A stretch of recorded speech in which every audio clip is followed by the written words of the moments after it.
Boom, baby, we're live. Welcome to Interview with the Man, episode 712, where it is free consultation Friday, the call-in show where I answer all of your questions for free.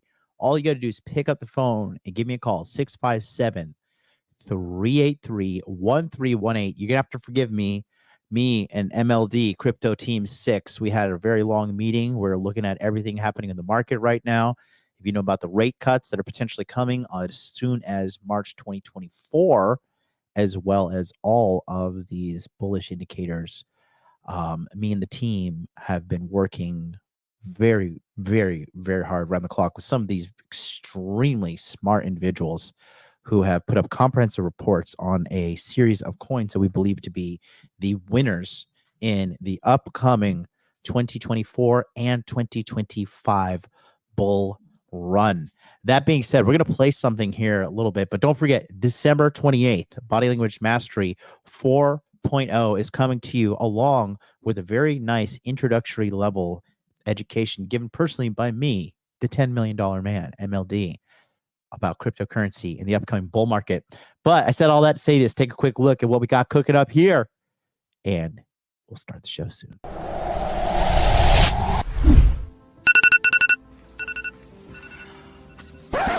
My name is Jonathan, and I used to be just like you.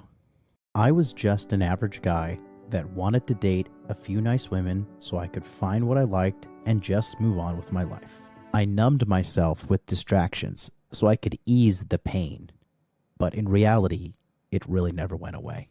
Without any help, it's just not that easy. And even like you, I looked for answers online, but the results were hard to find.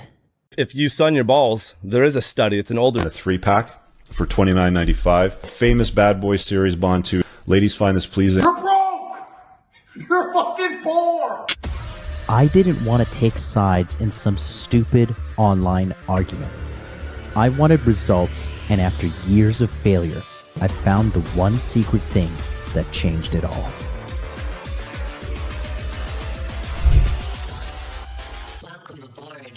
After learning this skill, my eyes were open to a whole new secret world that only a few people will ever see.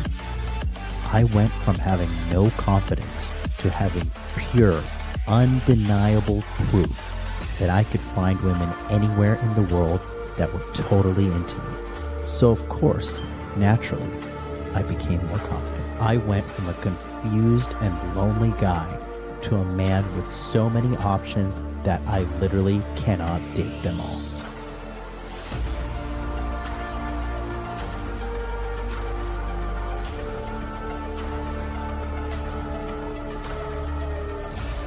See what you just saw? It may look like a commercial, but that is my reality. I see a world that nobody can see through the secrets of understanding body language. Now ask yourself a question. How long are you going to wait and go through those lonely nights, endless rejections, and feeling insignificant until you decide to take action and change your life today? I've been doing this since 2019, and I have thousands of men that have changed their lives from Tokyo to Tampa, from Chicago to Saigon. There's only one name in the game, and that's me, MLD. Join us in the Masculine Empowerment Network, and we'll change your life today.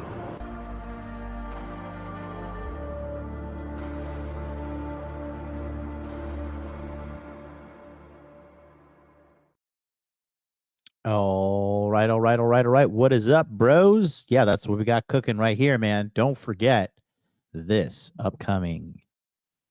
It's 13 days away, less than 2 weeks away. Join. We have like 130 something. I didn't even check. Yeah, it's like 130 something. 130 something plus people on the brand new waiting list for Body Language Mastery 4.0. Go to masculineempowermentnetwork.com. Get on the waiting list right now, and you'll be locked and loaded. Just put your best email address right here in this little box right here. See that? Just click here. It says your email address goes here. Click here to sign up, and that's it. You're locked, and you are loaded, baby. What do you get when you sign up? I'm going to tell you what you get. You get this right here. All of this and so much more. Honestly, the value's through the roof. You get access to my premier course, which we're filming in 2 days now here in Tokyo, Body Language Mastery 4.0, which is a video training guide to read a woman's body language and know if she's attracted to you or not. So you could move on with your life. If she's not, go find a good woman and let her go back to where she belongs. If she's just trying to use you for you and not the things you like, if she's just trying to use you for the things you bring to the table and not actually be with you for you. You know what she is? She belongs to the streets. Back to the streets, Jezebel. Number 2, 20 webinars with experts in money, muscles, game, and frame. What is a webinar? A webinar is a live Zoom presentation. It is not pre-recorded, nothing. It is given live. And we sit down and we break it all down for you live on the call right there. We break down how to get money, how to make muscles, how to learn game, and hold, frame, all of that. And so much more. 20 lessons, guys. 20 webinars. That is a bare minimum of 20 hours of coaching. And honestly, these webinars go anywhere from 2 to 6 hours long. Okay. If you can't make it live, guess what? It's stored on a private database and you get 200 hours of past webinars as well immediately upon signing up. Number 4, secured Telegram chat. This is a community of men in there who are posting their wins and getting at it. And it's not like, oh, I started a new TikTok today. Nothing like that. Like, oh, I've made 6 figures. Hey, I made some money. You know, I got this promotion. I got this certification. Here's my wins. You know, I won this tournament, right? All of that is available in the secured Telegram chat. You get 3 end of the month checkup calls led by me, MLD, and you get direct interaction and mentoring with me, MLD. All you got to do is scan that QR code right now. Just pick up your phone, give it a scan. Give it a scan. Tell me what's going on. And we'll be able to lock you in. And then this is the schedule right now. So we're going to be filling this up this week. It's going to be finalized. You can see if it's color coordinated with green, it means money, yellow, muscles, red, game, and then purple frame. And then I was talking about here, the MLD is going to be giving a presentation, the truth about cryptocurrency in the next bull market. If you've been watching everything, yikes. If you've been seeing what's going on, it's absolutely insane. We're just getting started. Okay. Let me just show you. If you guys don't believe me, let me just show you something. Okay. This is a brave new world we live in there, kiddos. Okay. Look at this guy, bro. Okay. This kid out here right now, full degen, keep in mind, full degen. He rode a 6x long. Okay. He rode a 16x long at 16K to $10 million on fucking Bonk. Okay. Bonk is the Solana Doge, basically. It's the Doge coin of the Solana ecosystem. This kid wrote this out. He put in the order about mid-October, $16,000, and now he is sitting on $10 million. Okay, unbelievable, absolutely unbelievable. Once you make $10 million, you're set for life. You are totally set for life. Okay, now I know there's a lot of whining and stuff about, oh, the future is bleak and we're going to be enslaved by AI, or we're going to be this, we're going to be that. And when every objective measure shows the quality of life is only going one way for the average person, that's up. Everything keeps going better.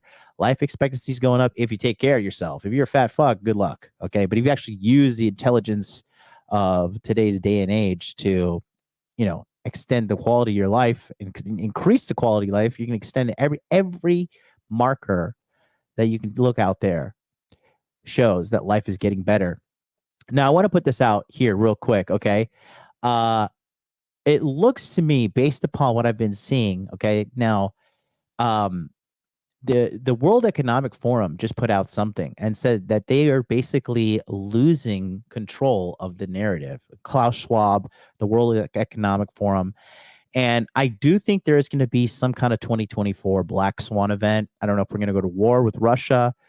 Poland is now mobilizing troops. They say in a defensive manner. They have a new globalist president that they elected into Poland with their election integrity. I don't know. That's all I'll say. The Poles, the Poles, they're fucking based as shit, right? I want to play this clip though, because Alex Jones has been saying exactly what I'm saying. Now, say what you want to say about Alex Jones. I know all the situation that happened in the past happened, but what he's saying is true. I'm going to play this, It's a 15-minute clip. I'm going to play it at 2x. If it's too much, just tell me in the chat. Just say, slow it down. But I want you to listen to this real quick because right here is something that I just think is just, he's talking about like how there's a globalist death happening, and then these populist leaders are popping up all over the world. But real quick, just listen to this because I think it's really important before we get going with today's episode. After I cover some more news here in a few minutes on a huge topic, but it's on this topic for first-time callers. First-time callers on this huge topic. The global destabilization, the cascade of crises, the massive hype of imminent cyber attacks run by evil domestic groups, or China or Russia, all these populists getting elected everywhere, foiled Islamic terror attacks, completely open borders, and the big one, several big ones. Fauci and others hyping imminent new virus is about to arrive, UN global healthcare treaty to take over your body, already calling for new lockdowns, they're trying, it's failing, and then the big one, the big daddy. The German chancellor yesterday, the new Polish leader, all saying we're mobilizing for total war with Russia because Ukraine's losing and preparing to declare civil emergencies on the heels of Biden 2 weeks ago, and then Lloyd Austin a week ago, and Blinken a week ago, the Secretary of State saying, our sons and daughters are about to be dying. The U.S. military is going to have to fight Russia because they're about to attack NATO countries with no proof. That tells you they're going to false flag. This is very easy when you know their operations. Yes, we have madmen like Hitler or Stalin in control of our government right now. They are at war with us. They're at war with the world. They're on a complete power trip. They've got nuclear weapons. And imagine you get a megalomaniac with 20,000 nuclear weapons and all the delivery systems. They want total control, and they want it now. And the end of their giant bubble is here. They can't prop it up anymore. So they're positioning a global crisis to bring in the central bank digital currencies and all the rest of it. And then they just use the justice departments of the Western countries to prosecute and persecute their political opposition and then have staged elections moving forward, just like Venezuela does. Whether you're in Brazil or Argentina or Venezuela, or if you look at Europe or you look at the US, criminal charges for leading political parties and candidates. Venezuela just arrested a political party that even in their own polls was going to win big. They just arrested leadership last week. They've indicted Javier Milei, the president, for nothing, for saying that the communists devalued the currency. It's true. They say he devalued it when they did it, before he ever got in office. The indictments of Trump, the impending indictments of Bolsonaro, the government under the State Department directive banning him from running for office for 8 years. You can't challenge Lula. The imprisonment of Andrew Tate, who was a big. I mean, you could equate Andrew Tate to a political leader based upon his massive positive influence he had that echoed literally across the world, and then they falsely imprisoned him. Examples go on and on and on. And then a new report I didn't get to yesterday. We just pulled out a stack. I forgot. And there's all kinds of people. There's Dana White. There's the Nelk boys. There's Sean Strickland, the UFC middleweight champion. Jake Shields. John Fitch. I mean, you just like the people are being woken up that were happily asleep for the longest time, and there is a global awakening happening. And I told you guys in 2019, the red pill go mainstream. Here we are. Red pill's not going away. Guys are getting their standards. They're taking their standards back. They're starting to say no. They're getting a little bit of a backbone. Okay. And people in general are starting to stand up against evil because it is just being blatantly put in our face. And I'm telling you, the future is bright. We're not heading into a dark future. Go to my links I said yesterday. Klaus Schwab comes out and says cyber attacks are the number one threat. And they put a report out. And they said, we define a cyber attack now as anyone challenging our agenda that we define as disinformation. And what is the EU? What is the UN? What do they all say? Oh, we're losing because of disinfo. What, the masks don't work and you cooked up the virus and the shot doesn't work so it makes you sick and you got rid of the borders and you look at Congress, half of them went to Jeffrey Epstein's island. I mean, you're bad people, you're liars, you're criminals, you're insider traders. You've gotten away with murder. And now Congress won't give you $106 million to launder through Ukraine. You tell us, well, we'll just go to full nuclear war. There it is, WF likens misinformation a cybersecurity issue and calls for more action. And scroll down. I read the report yesterday. I should have covered it. I just take an hour to cover it. Scroll down. There's a link right there to them saying it. Right, that blue link. Troubling report. And it says over and over again, anyone not agreeing with us must be censored and controlled. And they admit that they are losing the information war. Yeah, because you're a pack of liars. Mayorkas until a week ago was saying the border was under control. The only thing they keep, because the old way of lying to people through TV and the news and stuff, like Donald Trump came out and made the term popular, fake news. And, once you red pill people, man, one thing one person does when they find out the truth is they start digging for more. Like, truth is the most addictive substance on the planet. And the only thing to keep lies going are more lies.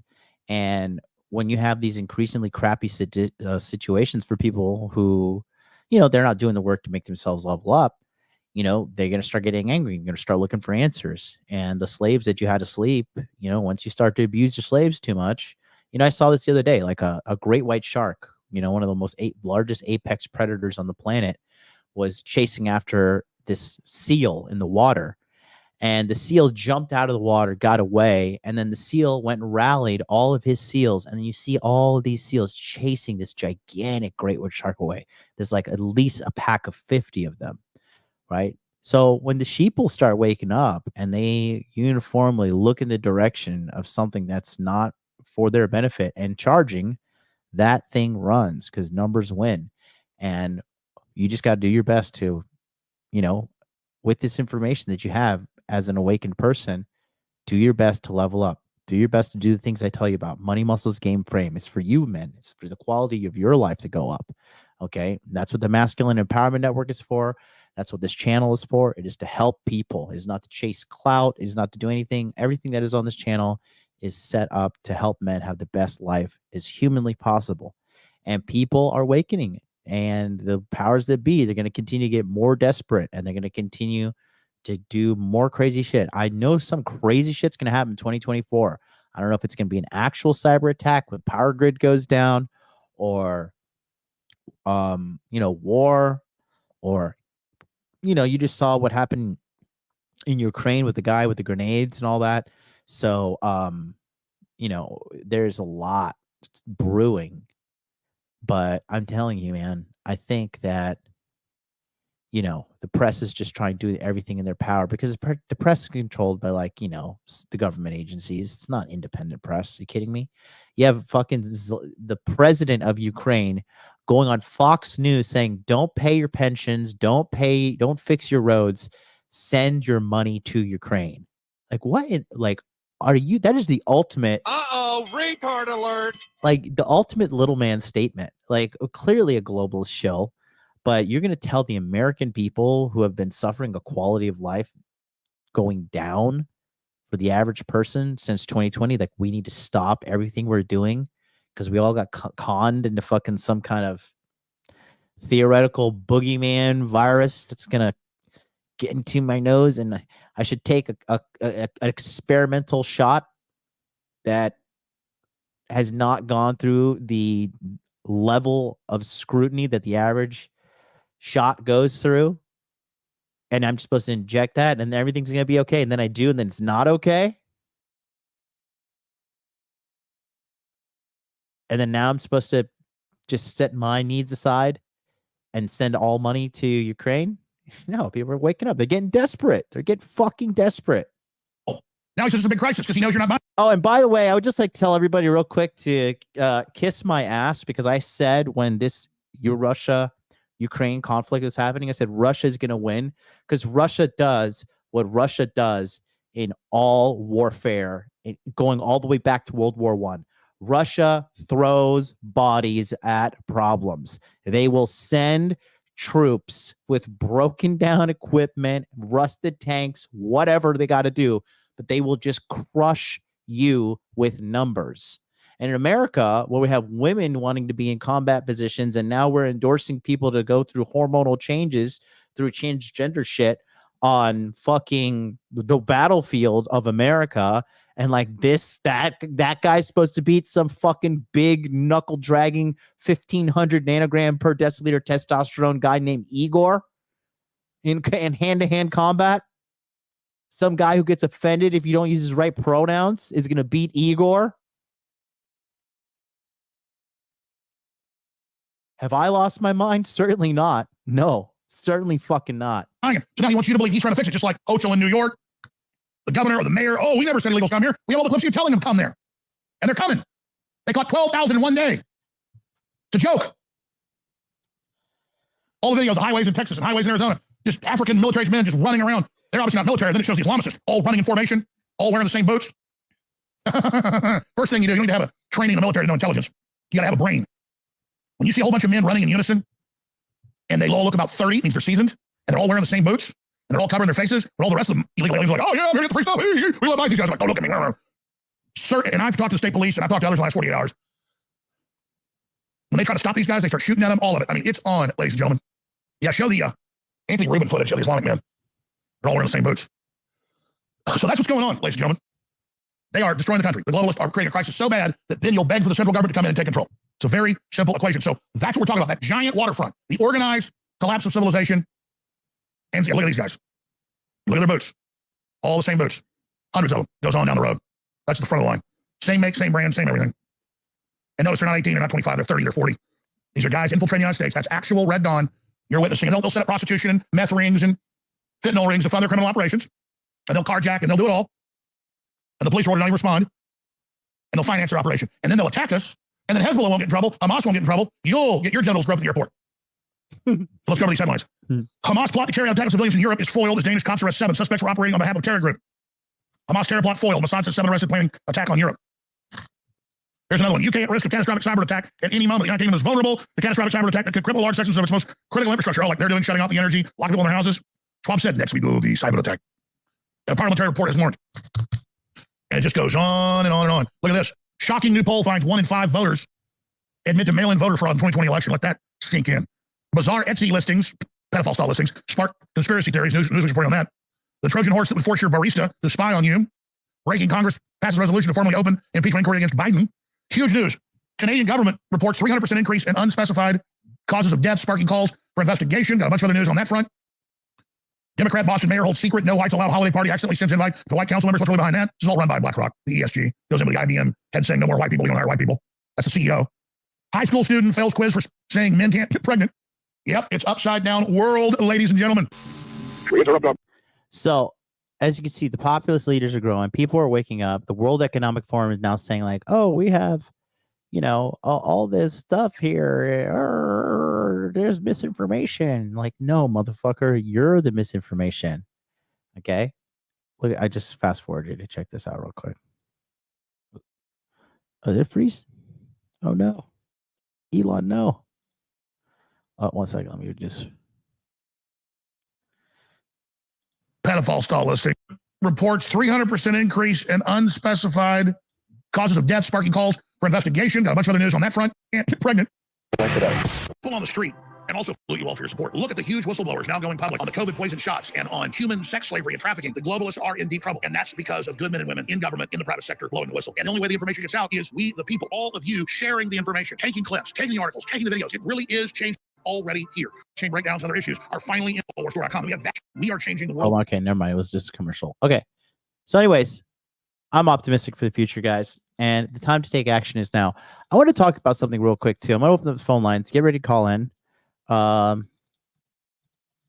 in with all your questions. And let me fire up the phone line. But I want to just make this very clear to you guys, okay? Dating is a skill that you can learn. Okay, dating, interacting with women, and having healthy interactions with women. Okay, it is a skill.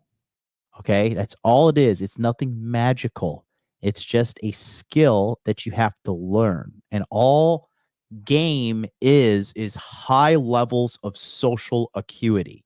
That's all it is. Okay, and so you can learn this skill, and even if it takes you something like 2 years, right? Let's just worst case scenario, even though I can get your results in 7 weeks. Okay. 7 weeks, talk like you are having sex with a good looking girl and you know how to go get the next one and next one and next one. All right. Once you master this skill, you don't have to worry about it for the rest of your life. And then you have mental real estate to go do something else. And then you could sit down and master the skill of making money. I personally know that I never have to worry about money and women ever again for the rest of my life. I'm totally set. I have the skill set to go out and make money, and I have the skill set to go out and get a girl. Is that not a victory in itself? Is that not like something all men aspire to? It's nothing magical. It's nothing to like, there's no special formula. It's just you have to sit down and do work. There's no magic. It's just either you sit down, you do the work necessary, or you don't. And if you do, you get the results. And if you don't, well, then you suffer. Let's fire up the phone lines. Welcome to Blog Talk Radio. Please enter your host PIN when finished.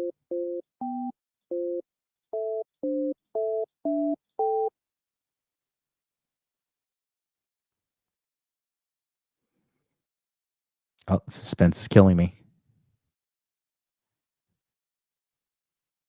Oh, they got it. It looks like there's an error message on Blog Talk Radio. We are aware of issues connecting to and running with live broadcasts. Our engineers are working hard on resolution. Uh-oh.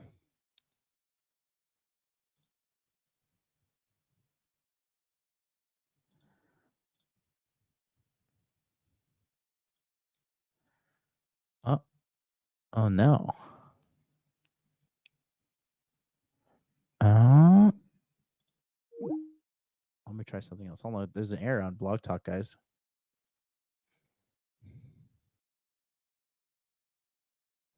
Let's see if I can connect to something else. 1 second, boys.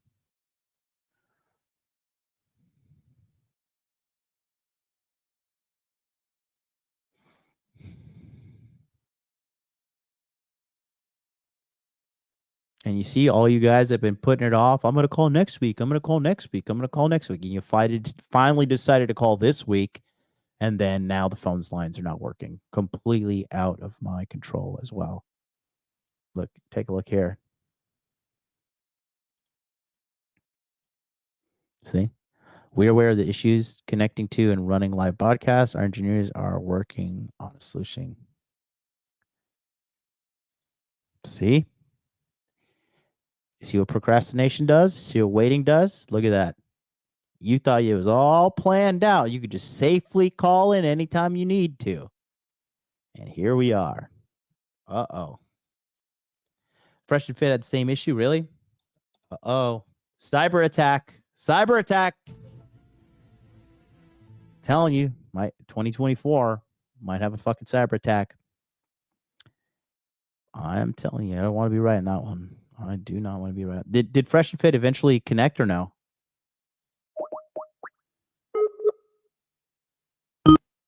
Welcome to Blog Talk Radio. Please enter your host PIN. When finished, press the pound key.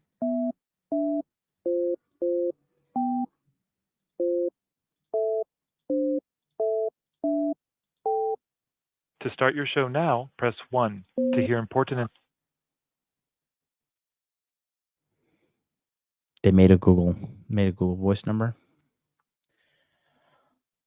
Oh, man.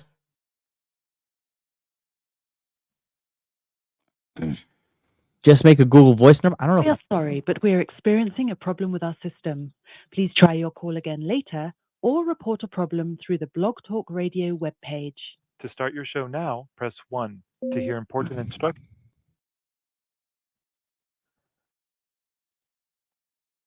Let's see. Google Voice is not supported in my country. Motherfucker. Well. Look at that. Look at that. I should end this show on principle. To show you guys what happens when you don't take action. You think We are sorry, but we are experiencing a problem with our system. Please try your call again later or report a problem through the Blog Talk Radio webpage. Told you. Is this the beginning of the cyber attacks against us? We started hearing about coronavirus in 2019 in around this time, December. This could be the beginning of the end. They had to restart, but it took a long time. Restart what? The whole Blog Talk? Wow. Cyber misogyny. That's what it is. Cyber misogyny. Let's try again. Who's ready?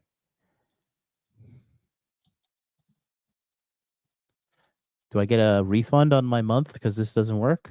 I'm going to complain. Right?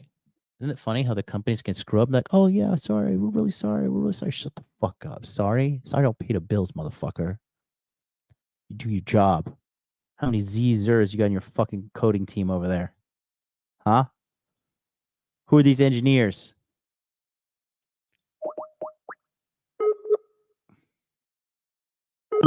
Welcome to Blog Talk Radio. Please enter your host PIN. When finished, press the pound key. Discord was having issues too? Are you serious? Dude, I'm telling you, this might be it.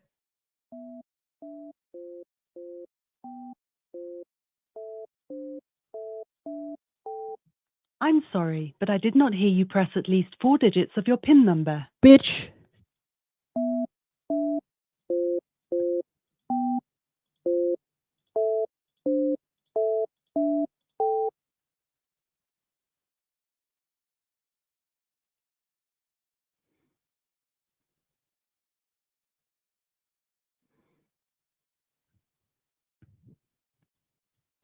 The beginning of the end, boys. The beginning of the end. Bitcoin's going to dump, and I'm going to buy it all.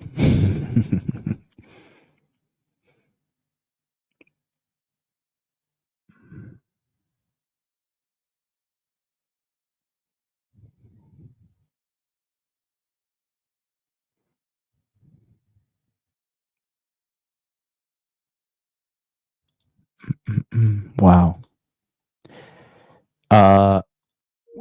Was Fresh and Fit able? What they didn't make, they had to end up making a Google Voice number. Let me see. Make phone number online.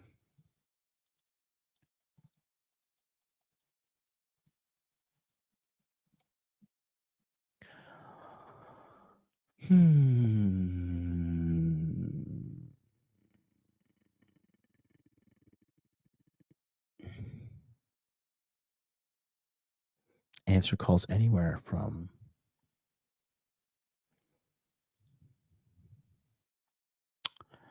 Wow. They use Google Voice. You can't use Google Voice in Nippon, Japan. Matrix attack. Oh no. I told you. I fucking told you. There's some kind of bullshit brewing. 2024, you can't have it. Can't. You got to scam something. The deep state, the CIA, the NSA, the FBI. Got to drain the swamp, boys. If this happens, trouble.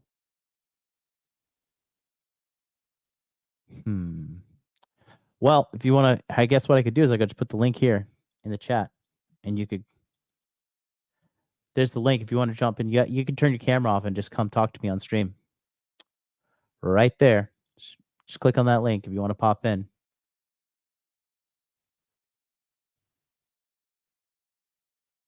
Got to use the phone. No, the servers are down. Looks like there's a problem internally at Blog Talk. Well, I'll put the link there in the chat. If you want to click on it, you can join through your phone, and we can talk.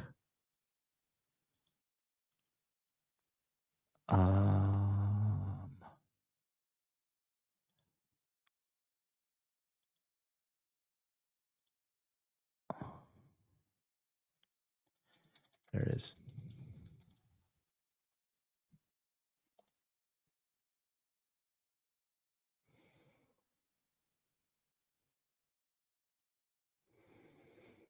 All right, Andy, you want to keep your camera on or you turn it off?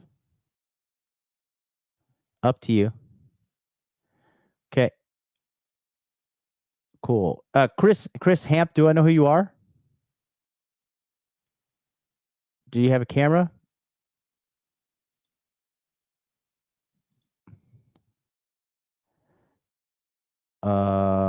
Okay, Andy just dropped out for some reason.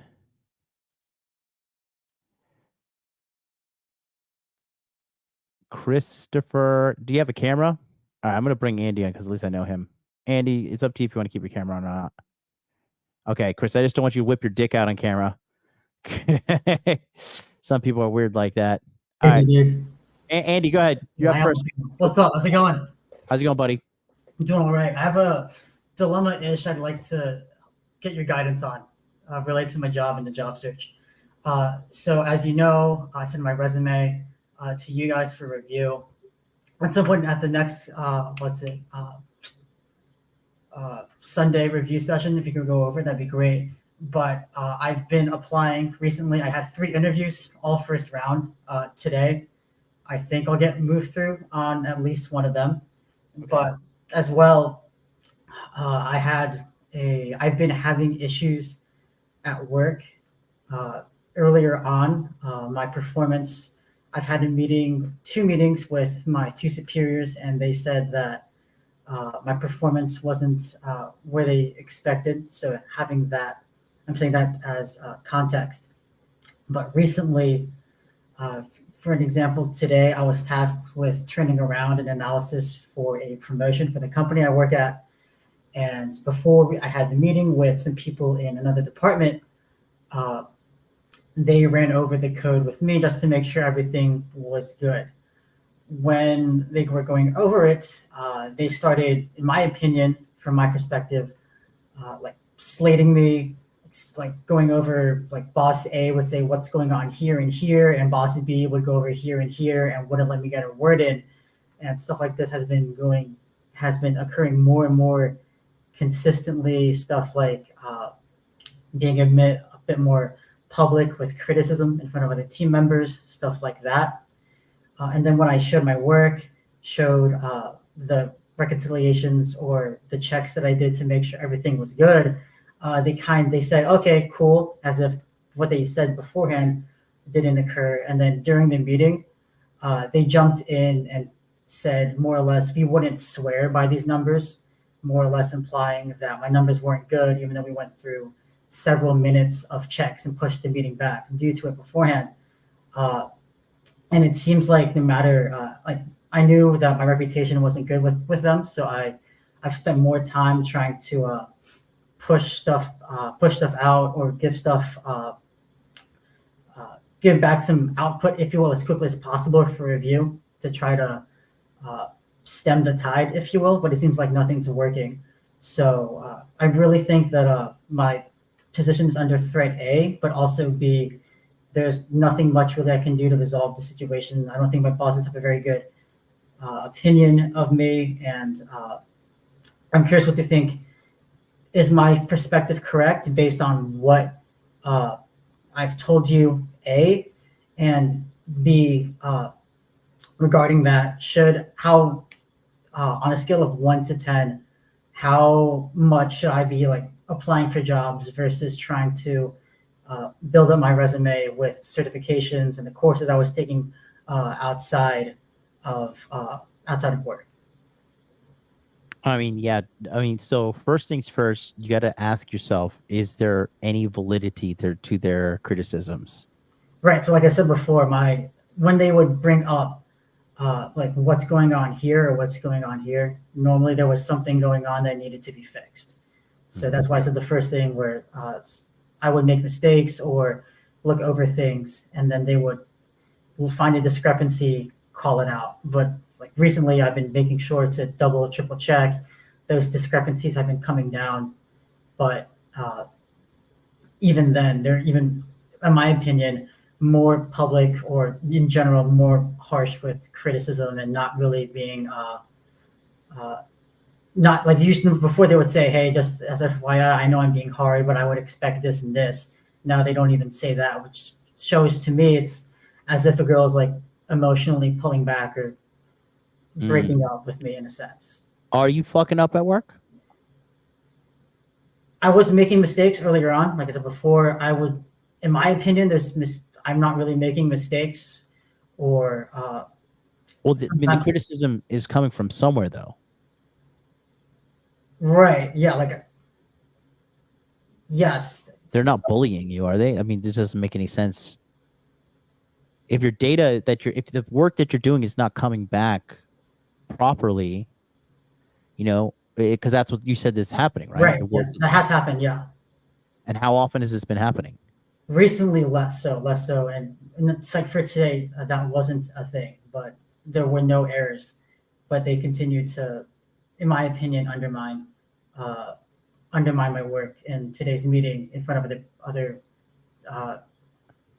members in another department, for example, and stuff like this has, even when there aren't mistakes, or I would go over, explain what I did and show the checks that I did to show that there aren't mistakes here. Or for example, when I'm creating a dashboard, my boss A would tell me to do X, Y, and Z, and then I would show X, Y, and Z, and then he would switch it up and make it seem like I did a bad job, even though I did X, Y, and Z, and ask for A, B, and C, and then wonder why the turnaround wasn't as if I could just snap my fingers and turn back with A, B, and C, for example. Well, how long has this ongoing history of your kind of mistakes or scrutinization of you been going on now? I've been at the place for about over 2 years. I would say I spent the first. We had a meeting like something like a annual review about a year in. We don't have those officially, but it was kind of like that. So it's like a general meeting. I was tasked earlier on with building out like data infrastructures, so tables, procedures, views to build these databases to build like analysis or stuff like that off of. My boss did say at that time that he thought that I would be able to complete it with less guidance, for example. And in the past, there's also situations where my boss B would go over certain queries, go over why certain things wouldn't work with me in the past. So I'm not saying that I have not made mistakes or made mistakes that have been quite obvious. But I've been working on limiting that error rate. And in my opinion, I could be missing things. In my opinion, that has been going down, but the harshness of the criticism, publicity, I know this, I can't come across as critical, but I do expect this of you have gone up. Okay. If you will. So two things. Okay. So one, if they are kind of getting fed up with you, you might be doing something that you're not picking up on, because people aren't just, unless like he's having tough time at home and his like wife is a fat whore and she's annoying or some shit and she's just like ruining his life every day and he's taking it out on you. You might want to just take a harder look at yourself first and foremost, because I always like to look inwards at first, make sure we're all of our bases are covered internally. And now on the second hand here is in regards to the way they're speaking to you, you as a man, you have to stick up to that. Like, because you don't feel good internally. Your frame doesn't feel good the way they're talking to you and treating you, right? Agreed. Yeah. Right. So the only person who's going to stop that is you. Okay. So you need to confidently tell him, hey, listen, I understand that I may be messing up, but there's no need for you to like publicly criticize me in front of everybody, because I don't like that. And if you want me to get better, just show me I'm doing my best, and I want to be better. But humiliating me in front of the company is unacceptable. Look him in his eyes when you tell him that, right? And in your mind, don't do it. But one thing, like when you're confronting someone like that, you got to be like physically ready to fucking whoop his ass. Definitely telling you not, but like in your heart of hearts, that's how you have to that's how you convey the emotion strongly. Like, listen, dude, I'll be in southpaw stance when I deliver it. So sure, just tell him like, don't talk to me like that. Like I'm not, somebody you could just publicly disrespect like that. And if he continues to do it, then you have a problem with him as an individual. Now, in the meantime, you're on thin ice. You may not notice this, but you're on thin ice. Okay. That's right. So if I were you, I would be looking for other jobs and working on the certifications like full time. Okay. Like literally come home and your second job is looking for a new job. Got it. Okay. Now I'm going to go ahead and I'm not going to coddle you and say like they're bullying you, whatever. I'm probably going to, if I'm going to side with the boss for now. Okay. Because if it's a continuous pattern of mistakes, it gets frustrating as a business owner. If I have to tell somebody that is working for me, if I have to tell them something again and again and again, I'm just like, I don't know, is this person retarded or they don't fucking get it? And it is frustrating as a business owner. It's very frustrating.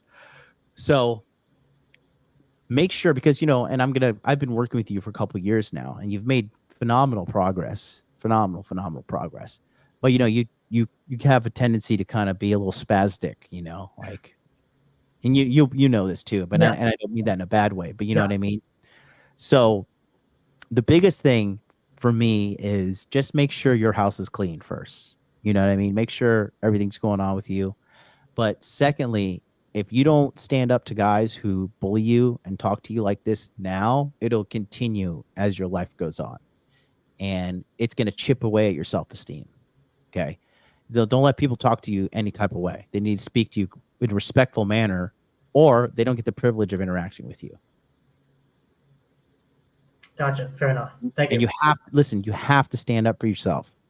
Because if you don't stand up for yourself, it's just going to continue. And then there's going to continue to punk you. And this is going to continue your whole life. Yeah, fair enough. That's been a pattern And it's going to continue unless you control it, unless you confront it. Yeah. Gotcha. Cool. Okay. So make sure that what I'm telling you is accurate, making sure I'm taking care of my stuff. And then I have 3 interviews today. I've been applying for jobs, speaking with recruiters. So I am doing other stuff in the back end as well. So. Good. And remember, you when you got to the final round of that last interview, we talked about, they just kind of questioned your maturity, basically, is what they did, right? Because you were capable to do the job, but it was more of a character judgment. So consider, just consider the facts of where you actually are in regards to your development as being a good career man right now, because that's what you're doing. You're doing well for yourself. You said, what are you, 25 now? I had 25 as of 2 weeks ago. Yes. Okay, so you're 25 and you're doing 85 grand? Correct. Right. And then, these jobs interviewing you are potentially going to give you 6 figures, right? Potentially. Right. So that's good. Okay. Because that's better than a lot of people in their 30s and 40s and 50s. So they don't get up to those numbers that you're at right now. So it's really good. You should be proud of yourself about that. But again, what I told you is make sure, because we don't want to be pointing outward at everybody. We want to take as much responsibility as possible, right? Because that's how you get strong in life. Yeah. And then after you do an audit of what's going on inside yourself, if you're fucking up, fix it. Yeah. If you're not fucking up, then you have to change operations. Okay, get a new job.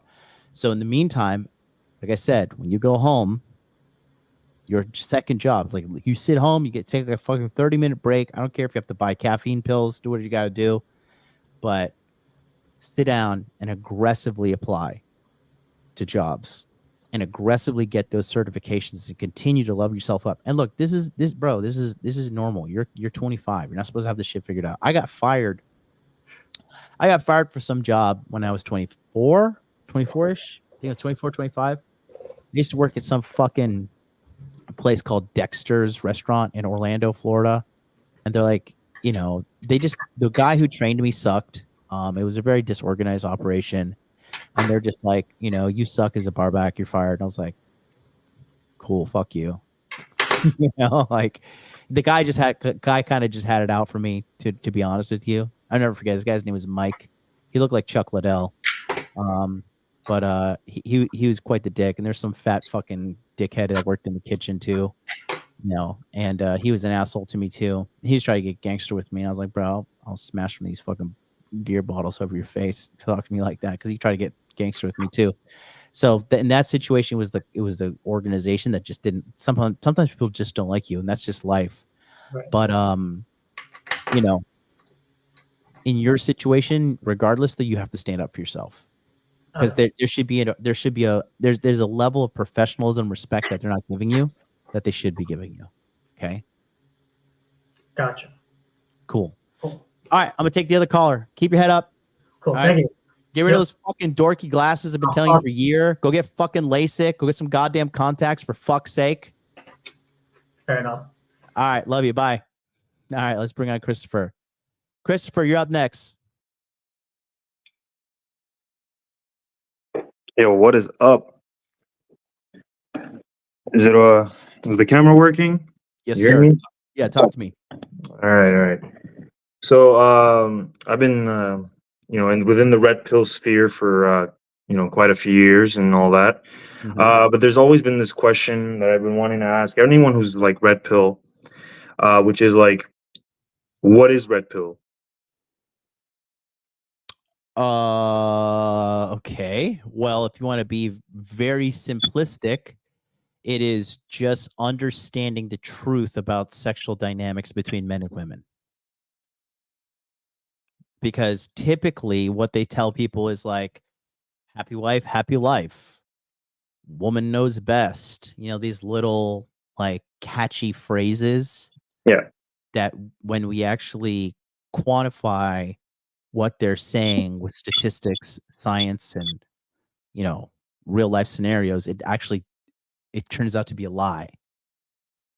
You know what I mean? Like they say, for example, women know best or some shit like that, or a child's place is with the mother. And if you look at like the statistics of single mother households, the children are just complete fucking mess, including highest levels of physical abuse comes from single mother households.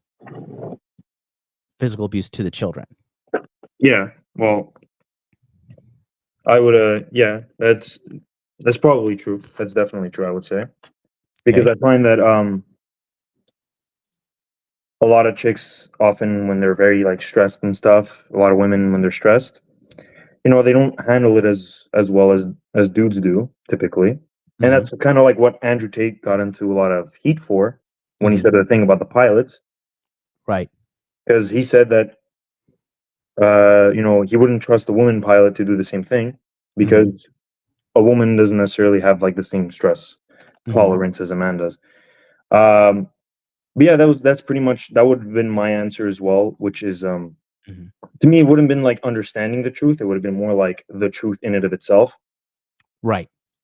So I think that's what a lot of people like tend to gloss over, is they think this like the red pill is a whole like monolith of people who generally agree on everything. And I think a lot of the creators do, even the ones that just necessarily like, even the red pillars or the people who are within the manosphere who say the same thing as the red pill, as all the other red pillars do, who don't claim to be red pill, they agree with 90% of what red pillars say. Like if you look at Alex with Playing with Fire, he agrees with 90% of what the red pillars are saying. But it's that 10% that kind of that they try to divide themselves over, and that's kind of what causing the whole like divide between one side or the other. And I find that like you have to make a difference. Sorry, I can't talk. You have to make a specification between the content creators, like Fresh and Fit, like MLD, like Donovan Sharp, whoever, and then the red pill itself. So the content creators are just like, it's kind of like there's the Bible, and then there's like the different sects of Christianity. How the Bible is the Bible. This different sects of Christianity are the way those people interpret what the Bible is saying. So that's essentially what I would say. Like if someone asks me what the red pill is, it's like you have to differentiate between the creators and what the red pill is itself. Yeah, I mean, I don't really give a fuck what the red pill is. I think I've met the majority of the red pill creators, and I've been with a lot of the red pillars. A lot of these guys are dorks. What I believe in is behind me: money, muscles, game, frame. I believe in guys getting their fucking act together. I feel like every dude that wants to point at women and be like, women are shit, women are this, women are that. It's like, no, dude, probably your shit. The reality, not you, Christopher, but just in general, right? Just saying, like the average guy pointing the finger is probably doesn't have his shit together. And what I say to every guy is going to be uniform, and it's been my message since day one. My message has never been to be like, let's shit on women, let's do this, let's do this. It's get your fucking act together as a man. Money, muscles, game, frame. Get a fucking job. Learn how to fucking make an investment. Become a better man. Put some muscle on your body. Learn how to fight.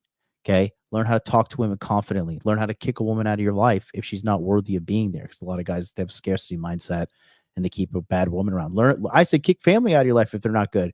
That's why I added frame. Nobody was talking about frame to the degree that I was talking about it. Now everybody's writing books about frame and everything as soon as I added frame to the end of Money, Muscles, Game, Frame. And that's what I believe is the most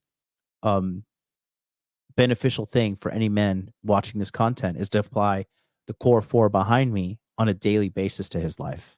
Well, I think when you added frame, it's kind of like the glue of everything that behind you, because you can have, if you have money, muscles, and game, if you don't have frame, it's not sustainable. If you just have money, I mean, you're only gonna go so far. You're only gonna get the gold diggers. If you only have muscles, you're gonna get the, you ever see a home math on YouTube? Ho math. Mm-mm. Oh, you have to watch his videos. He's blowing up right now. He has he basically draws these diagrams on a sheet of paper, and he made a diagram as to what attracts women and what attracts men, and he even like divided men and women into like the type of men and the type of woman a man would see or a woman would see. So one of the things, someone who has muscles, let's say, he would date a lot of sweepers, which are basically women he would like sweep under the rug. And like he would pick up a lot of like these like dirt bag kind of low level hoes. And then someone who has game, like game is great and all, but game only, like they say, fake it until you make it. But if you have no frame, then there's no like, frame is like is forever. Frame is infinite almost. Yeah, I just say like frame is like the wall you put around the castle of your life. For sure. It's the barrier of entry. If you don't have a question, I'm going to go to the next guys. Sorry, there was one more thing. I think there's an issue with the way people see what sexual experience is, and I think when a lot of people have this view of, okay, let me ask you this question, okay, is for when it comes to purely just skill in the bedroom, is it more important to have a volume of sex or the amount of people you've done it with? It depends on what the end goal is. Okay. What is the end goal? Let's say just to get good in bed. Then volume in sexual, of course, volume in sexual activity. Because I think a lot of people have this idea that, let's say there's a girl who is really good in bed, but she's only had like 2 or 3 boyfriends in her life, or bodies or whatever.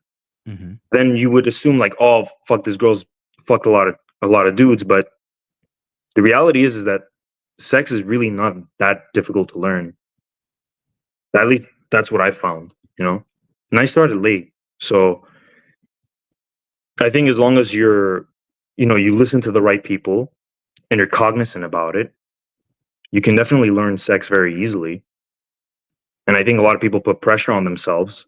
They try like, oh, I have to jerk off exactly 2 hours and 37 minutes before so I could last perfectly long during the bedroom. But like, you kind of, you take the heat out of yourself when you do that. So I think that overall sexual volume is better. And that's a better measurement as to how good you are in bed instead of the amount of bodies you've had. I think the amount of bodies you've had is more about, what's the word I'm using? I'm looking for art of seduction. Exactly. So it's more about the skill of seduction in and of itself. It displays your ability to seduce someone. It doesn't display your ability to maintain someone sexually on a long term. Right. Correct. And that's my statement. No, you're a very smart man. Very smart man. Thanks for coming on, buddy. I'm going to take these the other 2 guys. We got their questions waiting, but I appreciate you for coming on. Thank you. Thank you for having me. Ciao. All right, man. Have a good day. Take care. Okay, let's go to the next individual. This is Anthony. Anthony, what's up, buddy? Hey, what's going on, Coach? How are you? Pretty good. It's been a couple weeks since we last talked. I know. How is everything? Pretty good. All right. So that week before that Sunday, I was officially starting my own. On the first week, I tore a ligament on my finger on the job. Oh no. Yeah. So I got it stabilized. I got it in a splint. I'm good now. Is it mallet finger? What does that mean exactly? Like when the tip of the finger just kind of like hangs limp. Yeah, like can you see it's crooked? Yeah. Yeah, it's crooked right here. I was I was working, and I had to pull a door down, and the strap was kind of high because some package handler like rolled up the strap into the handle, so it's a lot shorter, and I'm a short guy, as you know. So I tried to jump for it, and my finger got caught within the strap, and I came down on my weight, and it kind of yeah. Yeah. I did that to my pinky in 2013. I hit a double leg at jiu-jitsu. I had a double leg takedown, and I dumped the guy to the side, and he landed right on my pinky, and my pinky was like hanging limp, like this part was completely detached, and I had to wear the same thing I'm wearing. Yeah. I'm not gonna take too much of your time. I'm actually waiting for my dispatcher to set me up for a ride right now, so I want to take some little time to talk to you. So I remember I told you that I set up my appointment to take my hazmat in February, and that I am able to do same day walk-ins if I get up early at a certain time and claim a spot online.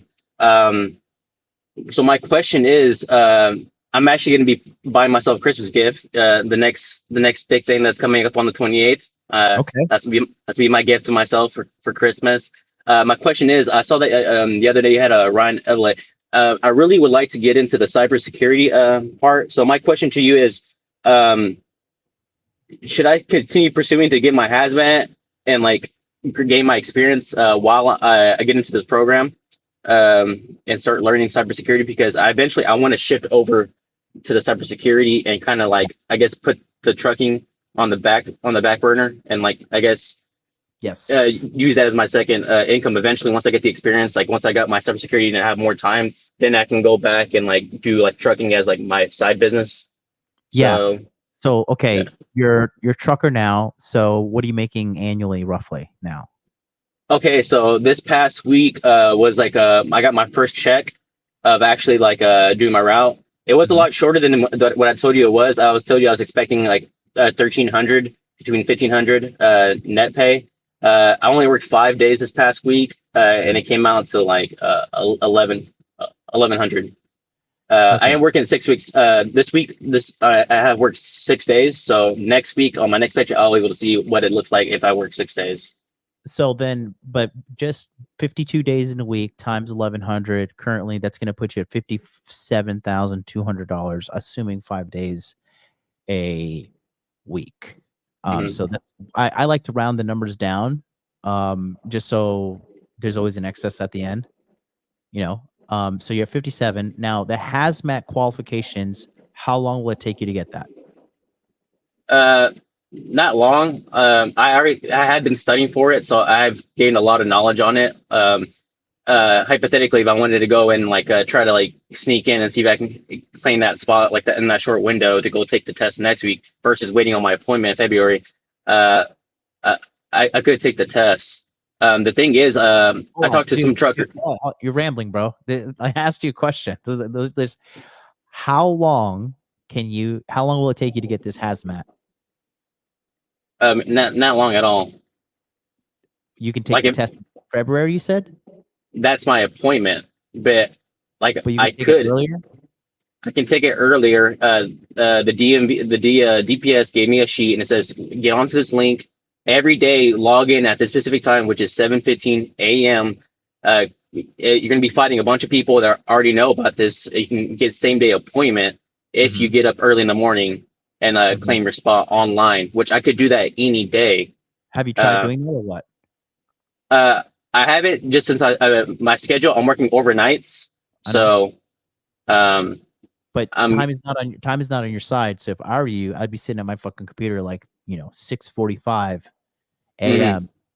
Fucking cup of coffee, and like as soon as like 7:14 is there, like my fingers on the fucking reload button to get that shit going, and then get in. Because here's the thing: go take the fucking test as soon as possible. Don't wait until February. Take that fucking test now, because even if you fail it, right, you're gonna know the context of what you failed on. You can be like, okay, they had this question, I don't know the fucking answer, because you can look at the test, and then do you have to pay money every time you take the test? So you get 3 tries, and it's like $61 for here in Texas. It's $61 for 3 tries. If you fail, then you just got to pay another $61, and you get another 3 chances. Do it, bro. It's worth it. Get this shit out of the way. And then, so let's say you get qualified for hazmat. How much does that increase your pay by?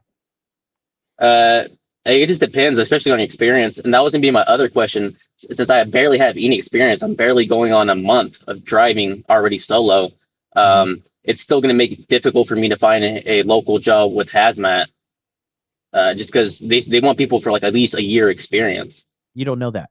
Just get the qualifications, because even if you have the qualification, at least it's in your back pocket. Okay, because then you can be like, yeah, look, I'm this guy, and like fucking maybe some dickhead took the vaccine and he's gonna drop dead tomorrow. I'm like, shit, we got this hazmat shit, and all we got is fucking Anthony. He's got a month of experience, but we got to get this shit down the road. They're like, Anthony, can you fucking do this? And what if you're like, oh, well, I didn't take the cert because I wanted to get a year of experience under my belt. You want to be ready for when the opportunity potentially comes your way, correct? Correct. So, and then there's no downside to you not having this certificate, right? There's what's the downside? Nothing. I mean, I guess it just looks good on my resume. Oh, this guy just got another endorsement. Right. And then it's another thing off of your mental to-do list. So now, boom, that's done. And then you can put it up, you can level it up with something else in your mind. You know what I mean? Instead of just holding on to that bullshit and wait until fucking February. So if I were you, I'd get that certification as soon as possible, because then you're just going to be a more valuable candidate because you're young. What do you say? You're 27? How old are you? Yeah, 27. Yeah, you're 27. You just started, you know, you're driven, you have a child, you don't have time to fuck around, like go turn up in the club and be an idiot. I would do that. And then in the meantime, yes, get into Ryan's thing, because 2024 is coming up. So you get the education going. And let's say now you got this certificate. Let's say you start the education in January. By August, boom, guess what? You're fucking fully educated in cybersecurity. Now you have cybersecurity qualifications, you got the hazmat qualifications, you have the truck driver qualifications, and you have 8 months of experience on top of that. You know, because you want to just keep pushing forward. And you know, learning this is an easy thing. And then hell, if you really want to go crazy with it, you can fucking drive truck and then like work 5 to 10 hours a week from your laptop on your cybersecurity. You know, and then cybersecurity is paying you 80 grand a year, and then after taxes, this shit's paying you 57. You're at 130. You're 130 and you're 28 years old. Congratulations, you're in like top percentage of men. I didn't think about it that way. I didn't think about it that way. Well, all within 8 to 10 months. Yeah, probably that. Alrighty, Coach. That's what I would do. Copy that. All right. So, do me a favor. Go and start trying to get this fucking hazmat thing, and then give me updates in the monthly coaching. I got you, Coach. All right. Okay. Sounds good, Coach. You gonna get out? What's going on with the house situation? Yeah. So I actually talked to my boss, just because the schedule I got right now, man, it's kicking my ass, Coach. This week I have my son, so as soon as I get off of work at 6:30, I'm rushing home to go get my son ready, get him fed, get him ready for school, take him to school, come back home. By that time, it's already 9 o'clock, and I eat like some breakfast and go to sleep. And before I know it, I wake up and it's 5 o'clock, and I got 30 minutes to go pick up my son and come back home, and I have like 2 hours just to spare, and before I had to start driving to the truck, and here I am. Yeah, but that's okay. my schedule right now. It's okay, because hey, look, you could be fucking begging under a goddamn highway right now, bro. You got food, you got a job, okay, you got a house. Your son is not sick. Imagine if your like son was sick on top of this shit, bro. Just you're not in a bad situation. You know, you just you have to understand, you have to earn your way to a good life, and you're doing everything that's necessary right now. And it's just, you're in a season in your life, you got to grind. And I'm telling you, bro, you're not missing out on shit, bro. You're not missing out on shit. Keep grinding, keep building your skill sets, keep building your income. I'm telling you, bro, as a man, like, dude, my 30s have been the shit. Like when you're a woman in your 30s, it's like, you know, because it's like you're your hottest and youngest in your 20s. But as a man, your 30s, if you just put your foot on the gas and really grind to make your life way better, then I'm telling you, bro, dude, I do not worry about women. I do not worry about money. I'm 38 years old, you know, and I'm still making bank, and I'm doing great for myself, and I've still have my foot on the gas on top of that, bro. And a guy like you, I'm telling you, while all these other dickheads are out here ruining their lives, you just keep on working on the things like I told you, fasting, monitoring your calories, losing your weight. Right? I wouldn't be eating and going right to bed, by the way. I wouldn't be doing that, eating before I go to bed. Just if you want to, you know, cut the weight down, work on increasing, you know, the looking good, And I would say, like, dude, by the time you're 30, you're gonna be a completely different man. Inshallah, man. Inshallah. Yeah. So I actually talked to my boss, and I'm actually trying to switch my schedule up. She said it's going to take a couple months because eventually, if I'm trying to move out, I can't just be working the overnight and have my own place. Like, I can't just leave my son at the house. So right now, I got my parents. They're a blessing. They're helping me out. They have no mind watching my kid since I still live with them.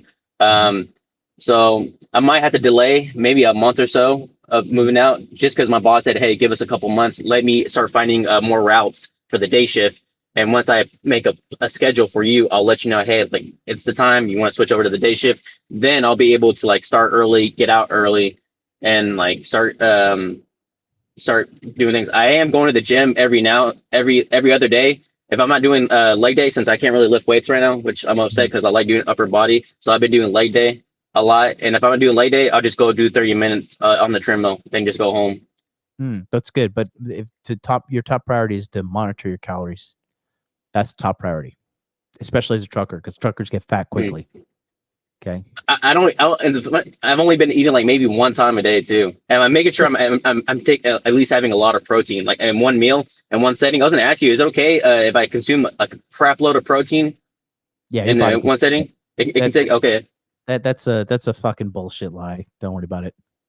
Yeah, because like, oh, you can only consume like 32 grams of protein per meal. I'm like, what? Like, that doesn't make sense. Your body can handle it. It's all garbage. Don't worry about it. Okay, sounds good, coach. All right, man. Well, hey, you're winning, bro. Hey, listen, I'm dead ass. Go get this fucking hazmat certification handled. I'm gonna do it. Okay. Report back to me in the Telegram chat. All right, buddy. Take care. Peace out. Take care. Awesome. All right, Mr. Morales, Victor. You there? Turn your camera on. You're not gonna whip your dick out on camera, are you?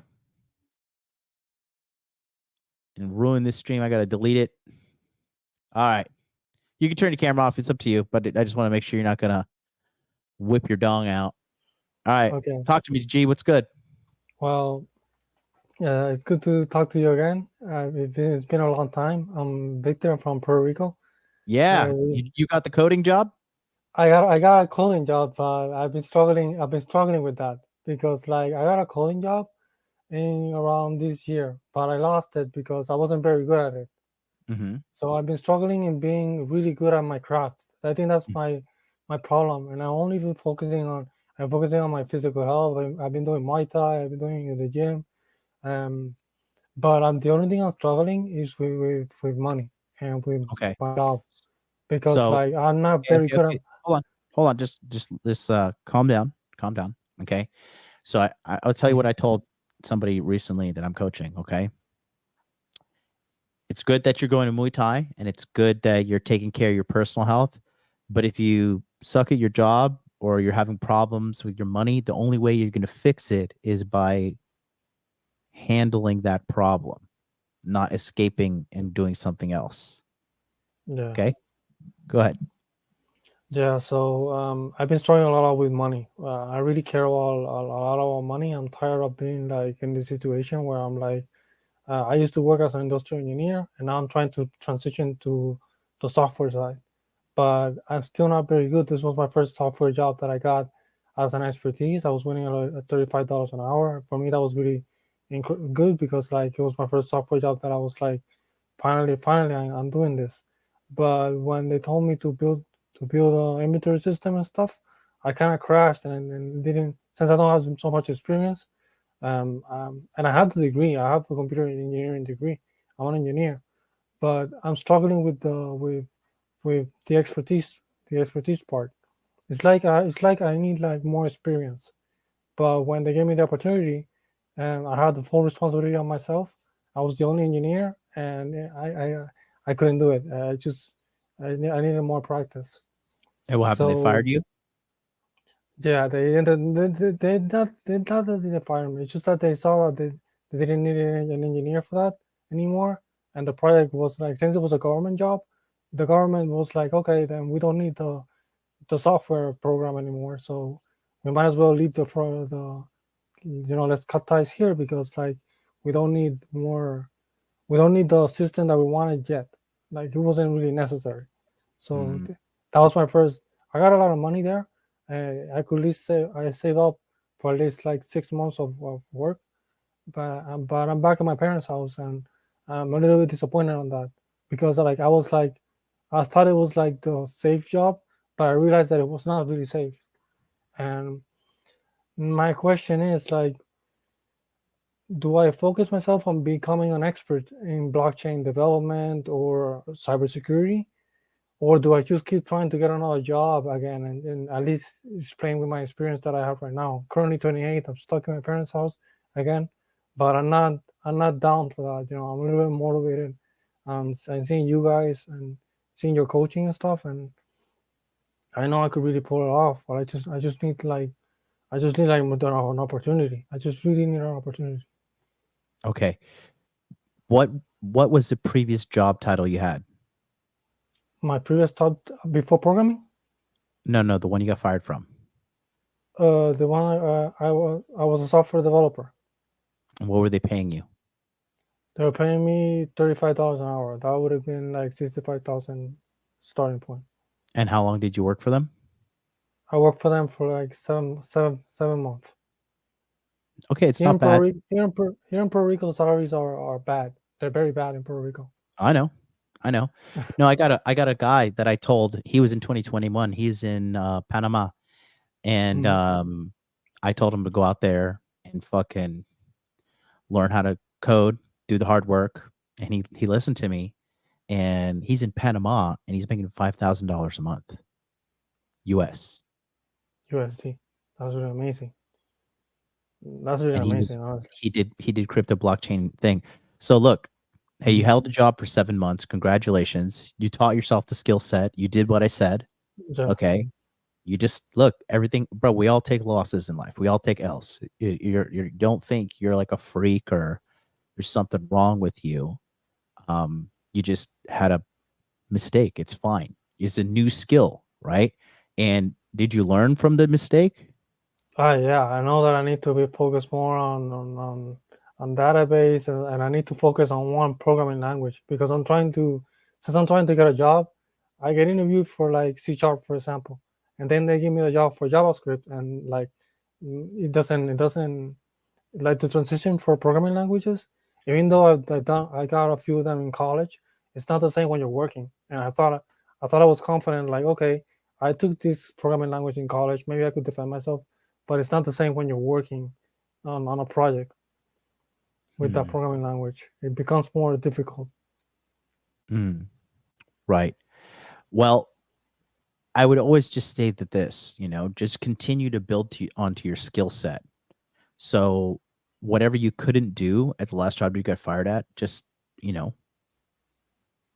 get better at that. Yeah, they asked you sorry, they asked you to do what exactly? They asked you to fucking an inventory system for the government. And then you couldn't build it? I was building it. I did the database. I did the relational database. But the front end side, it was in C#, and I didn't know C#. I know okay, JavaScript, so stop right there. So okay. What does that mean? That I need to focus on my C#. If I want to like keep going on that traditional route. It's never a bad idea to add more skills to your skill set. At some point during your education, did you think like, man, I should learn C#, but I didn't learn it? Yeah, you're right. When I was in my education, I was working as a web developer doing JavaScript. So I thought all my jobs were gonna be with JavaScript, but I got overconfident with that, and that's what made me realize that. Overconfident or lazy? Maybe lazy. Yeah. Yeah. Okay. So hey, listen, it's okay. It happens to the best of us. There's no problem. There's nothing wrong with you. Okay. So if I were you, I would just go back, hey, just again, consider yourself blessed, bro. You got both your parents in your life. You got a house. You're not fucking homeless. You got like fucking good white people American problems. Like, oh, I got fired from my really expensive job because I didn't know C#. It's not like, oh, I got to fucking go sell mangoes in the fucking street. You know what I mean? Mm-hmm. You have a high No, quality problem. I got the degree, and that could open me doors in the future, and I could I have to keep studying, and I have to keep putting the grind. Trust me that now We I all just want to do. focus on money. I want to focus on money, because I'm a little bit tired of the inconsistency. Mhm. Like Yeah. I'm very inconsistent in my job field. Hey, at least you're aware, okay? So you're aware of the problem, and like I tell guys, like just stack as many skills as possible. There's a book out there called How to Fail at Everything and Still Win Big by Scott Adams. Really good book, and he talks about every skill that you learn, you are more likely to be a high level successful person, no matter what the skill. You know what I mean? Like for myself, for example, like first I started off as like sales and marketing, right? Then I started like learning how to pick up girls. Then I started learning how to like, dress well. Then I started learning how to like speak well. And then I learned how to speak in public. And then I learned how to video edit, right? And then I put all those together, and now I run a very successful business here on YouTube. And then I learned how to, become a really good resume writer, and I know how to aggressively negotiate for more salaries, and I know how to get through job interviews well, so I've turned into like an interview and job consultant as well on top of that. So all these skills come together. So it's as an individual, it's never a bad idea to add as many skills to your tool belt as possible, but make sure they're relevant. You know what I mean? Don't go out and learn how to play the fucking guitar, but you know what I'm saying? Just continue to build on the skill set that you have as a developer. Now, if you want to get into blockchain development, I think that's a fucking fantastic idea, especially with 2024 and 2025 coming up, because the bull run is going to be coming. That way, you can aggressively get as much money out of these fucking crypto nerds, because these guys just don't respect money. They throw money around left and right. Well, You know what I mean? but I've been seeing a lot of the technology and the opportunities, and it's like you say, like it's the new future. And I also like the whole part of the infrastructure, the architecture of the whole blockchain and NFT stuff, and the validation and the proving that this is yours. I think that's the cool part of the technology and stuff. It interests me. Good. But And if it's interest to you, listen, if it interests you, that makes learning it even easier. yeah, I'm currently taking a course right now. Since I'm unemployed, I found my money and I'm using it for more education. Good. And Good. so that's why. And I would tell you this: don't stand by an unemployment. Be looking for opportunities now. Be looking for opportunities to make some money. Be looking for opportunities to fucking, get what you need in life. There are plenty of opportunities, like little, side jobs here and there that can use your skill set, even if it's building a website. Somebody needs a website. Go look at all these. Go look at I got a little bit. I got a little bit afraid because I haven't since I took that fired. I got a little bit discouraged. Like, oh man, am I really good at this? Or am I not good at this? And I haven't actually applied yet to another job because I have that imposter syndrome. They call it in technology. So I'm aware that I have that imposter syndrome. Yeah, but it like sitting around doubting yourself and worrying if you're going to be able to do things, really it's not very beneficial. Okay. Not beneficial. Just get back out there, man, because you're not gonna sitting at home and feeling sorry for yourself is not beneficial. It's just you get nothing done, and nobody cares that you're home feeling sorry for yourself. Only you are. Okay, you're right. I've listened to everything you said most of the time. I even went to Miami. Like you told me, remember that you told me check it out if you like it or not.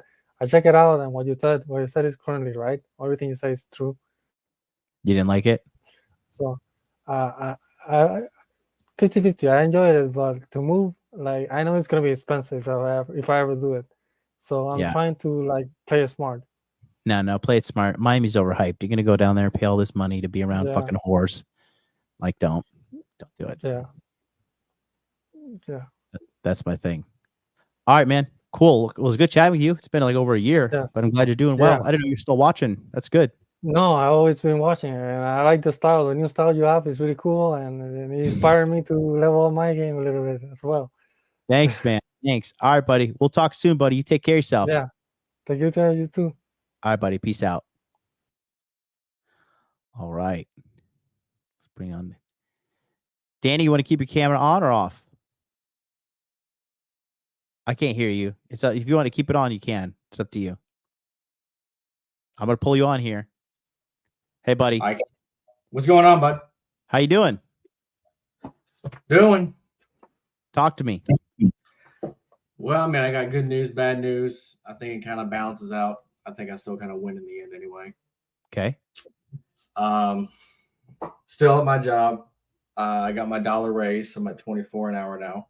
Good. Trying to get at least 50 hours a week. They're somewhat complaining about it. So I'm trying to, keep it up. Who cares? Fuck them. Yeah. Mom's still doing pretty good. She's a not surgical tech. She cleans the utensils for the that term, whatever the hell it is. I think she's at $19 an hour now. So she's doing good. I helped co-sign for her to get a car because her current car kept breaking down on her. Those are credit too. She's making all the payments on time. She's really responsible. I'm keeping on her ass on it. After she makes 18 perfect payments, she becomes tier 2 credit, and then I can be taken off the lease or off the loan. So I mean, got that figured out.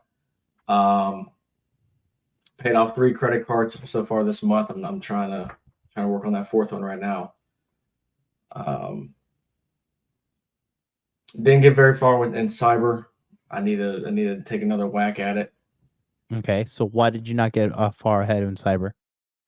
I just didn't take the time to really. I tried to retain the information, and I'm pretty tech savvy, but that you got to be really patient with that stuff. And half my job is sitting in an office on a computer anyway, so it's kind of hard to come home when you already been on sitting at your desk for at least 6 hours. Right, but I mean, what I tell you, you got to do what you got to do, man. You right. That's. Are you 30 now? How old are you? I just turned 33 this year. Bro, so you're behind the ball, bro. You're behind. You got to burn that midnight oil. Like, it doesn't matter because your situation. So, okay, I get it. You don't want to come home and study to get the certificates and to get the education to do better and, enter the field of cybersecurity. But then if you don't do anything, then this is your life. Right.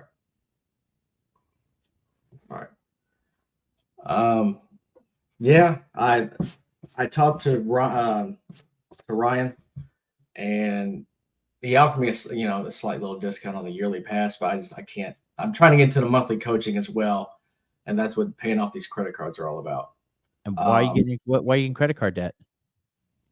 Well, that medical issue I had with my stomach all year, I finally got it fixed now. I don't know if it was really all in my head. I kind of discovered ashwagandha.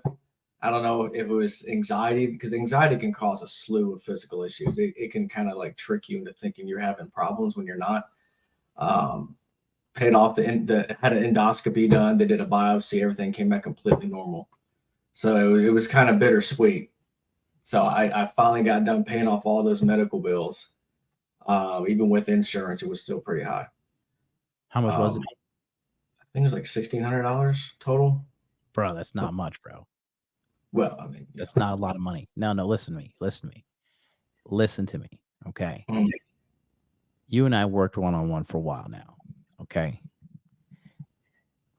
You've got to toughen up, man. Okay. Or life is going to kick your fucking teeth in. I understand that.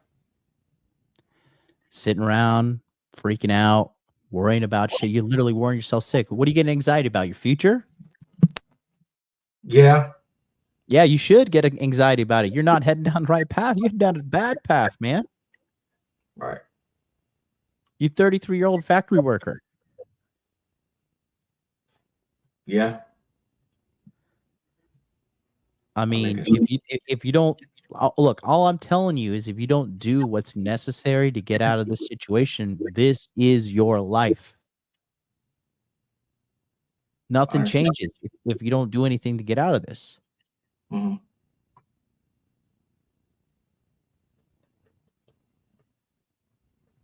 Nobody cares.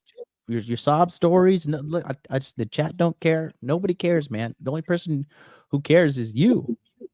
And we worked together over about it was close to a year ago now.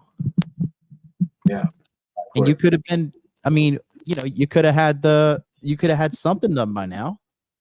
Yeah, I was killing it. It's kind of shocked me the contrast as soon as that 1-on-1 ended. It just went downhill from there. I can't hold your hand through life, man. You know, you gotta get out of this shit. You gotta level up. You need a sense of urgency. You need a drastic sense of urgency. All right. I was working on Brandon Carter's Baller Mindset course, that free course he offered.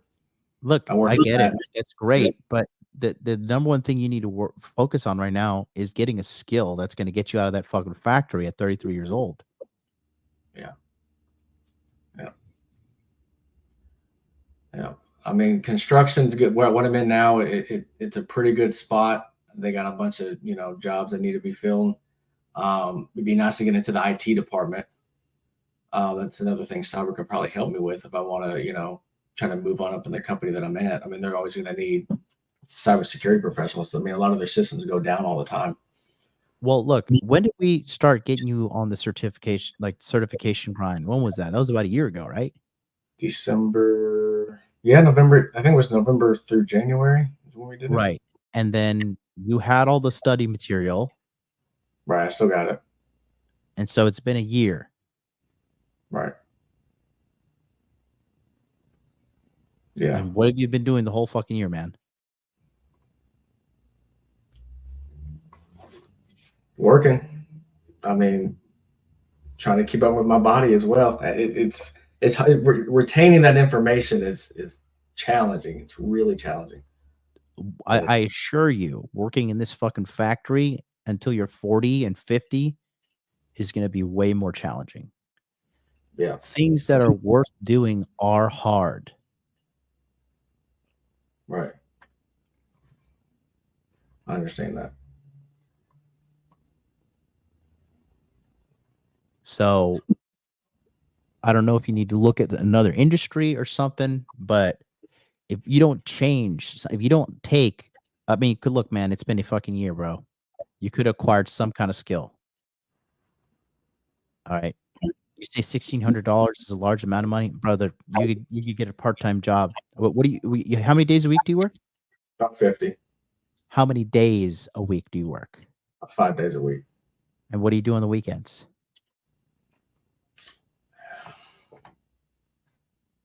Working you know around what you do on the weekends. Listen, you know what you do on the weekends. So what do you do on the weekends? I guess lay around, watch TV, and a bunch of other things around the house. Then you deserve to be poor. You're acting like a poor person. Mm.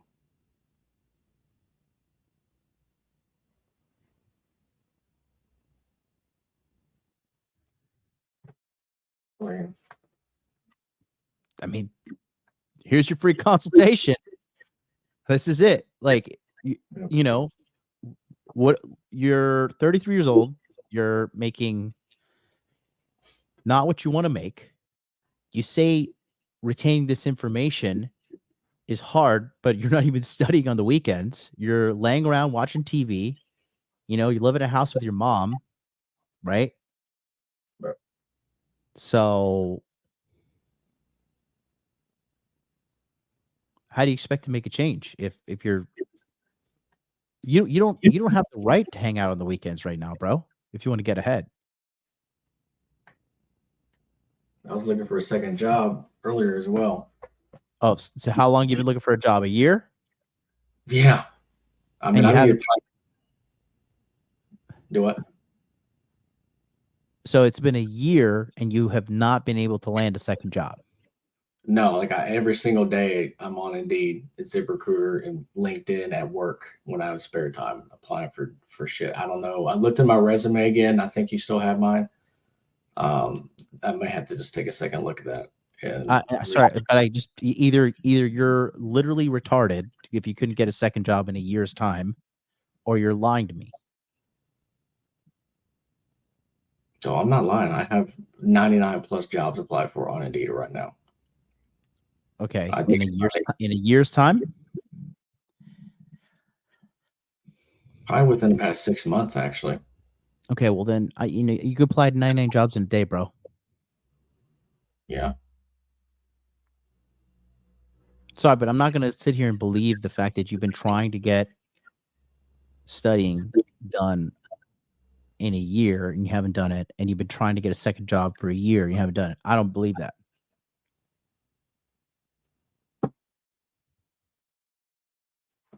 I don't know how to prove it to you. I mean, I'll look at my resume again. I know that's huge. A lot of these companies now they use the algorithm. I mean, a lot of these companies they don't even use a human. Don't even look at it anymore. And you gotta. It's not the case. Stop making excuses for yourself. Okay. Sorry, brother. You live in America. Okay. One of the richest countries in the entire fucking world. And you're telling me you can't get a job on the weekends? You can't work at a fucking restaurant? You can't find something? Sorry, I don't believe you. And then on top of that, you tell me you're laying around watching TVs in the weekend and you don't have you can't retain knowledge. You just listen, bro, you're coping. You're making up excuses. Okay. I'm sorry, but no, you're not going to tell me that you've been fucking grinding for a fucking year and you can't get a second job and you can't study to retain information. When was the last time you picked up that cybersecurity book and studied? It's been several months ago. Hmm. I watched all the videos. I took all the notes that I could. I mean it's a pretty boring certificate that Security Plus. It's tough. Well, the jobs aren't there to be fucking entertaining. They're work. Oh, I you know want to be that. entertained, then continue to watch movies on the weekend. And this is your life. And next year you're going to be 35, and you're going to be 36, and you're going to be 40 before you know it. Living at home with mom, watching TV on the weekends.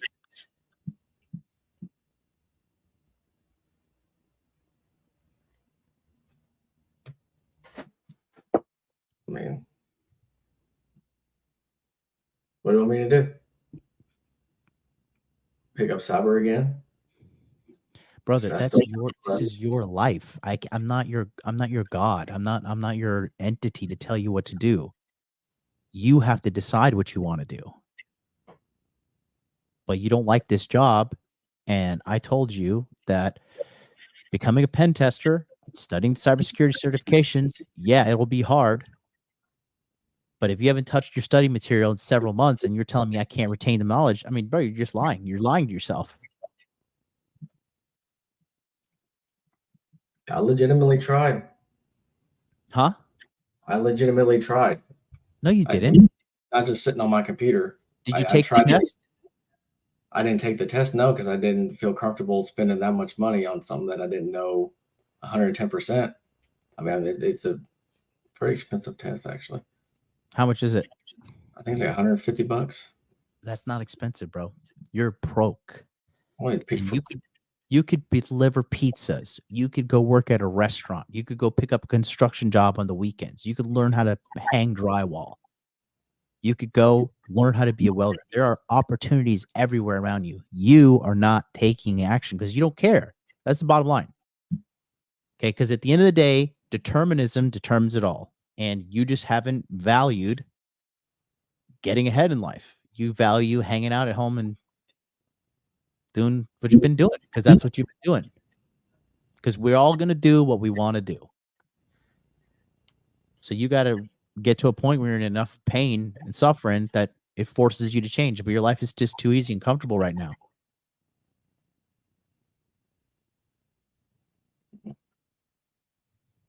I get my car back next week.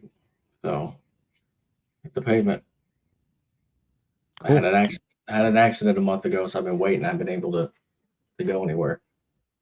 Work gracefully lent me one of their work trucks to only, drive to and from work. They've really helped me out a lot. I really appreciate them for that. Cool. So, but you don't need a job. You don't need a car to apply for jobs. I know that. Okay. So look, I'm going to be very honest with you, Danny. You're full of shit. Okay. You're lying to yourself and you're making up excuses to justify the fact that you're not doing what it takes to get the life that you want, which just shows me you don't want the life. Because if you wanted it, you'd be taking the action. Okay. So if you don't change, you don't snap out of this, then this is your life. Living at home with mom, watching shit on the weekend, no woman in your life. Okay.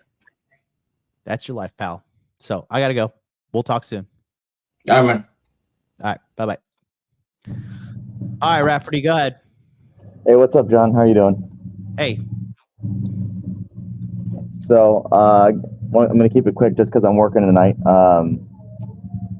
My question is more. You have a laundry list of excuses of why you can't make it? No. I deal with anxiety every single day, and what cures my anxiety is I get in my car, I go pick up my cart, and I go set up. That's what cures my anxiety. And then, because once I'm out, I'm out. I already know I'm out. I'm already there. Like this, you know, what wants to be in motion stays in motion. What wants to be still stays still. Like it's, you know, sometimes you just got to move in order to actually want to move. So let me just make it clear to the audience. It's 5 o'clock, or it's Friday night, and it is what time is it right now? It is 10:20 in the evening. I am here at the hospital feeding nurses for another 2 hours. So you're selling hot dogs in the freezing cold at 10:20 at night, and you still want to call in and get consultations. Just want to clarify that. Yep. Okay. Because I don't know everything. No, well, no, I'm not trying to. I'm not trying to humiliate you or anything. I'm just trying to. I'm just trying. I'm trying to say that. Look, there are men like you, and there are men like on the previous call, which I'm not trying to humiliate the guy in the past thing, but I'm not here to fucking whip out a tit for you to suckle on it like a baby. Like you are fucking men, and sitting around making excuses about your situation. I mean, you look like that guy. Anyway, not you, but just telling you guys at home if you're gonna make excuses. Yeah. Anyways, go ahead, brother. So, you know, my question is about fitness with my current schedule and how busy I'm making my life with all my various business pursuits. I really only have time for one of the fitness pursuits I'm going for. One of them is either go lift weights and you know, get my muscles bigger, which I kind of need to do, or go to the fighting gym and learn how to fight. You know, I've already paid for the one gym where I'm lifting weights. So should I continue to do that, or should I continue paying $230 a month for fighting gym when I'm not? I mean, I can't really commit to both. Yeah. Okay. You're 33, 34 now? I'm going to be turning 32 in March. So I got three more months. So you're 31. You're young. Okay, cool. All right. So, long term, what are you learning at the fighting gym? It's a lot of kickboxing and then jiu-jitsu as well. So I'm paying to have access to both. So usually when I go, it's just I'm there for 2 hours. You know, first hour is kickboxing, although the coach is kind of a dick and doesn't really show good form at all,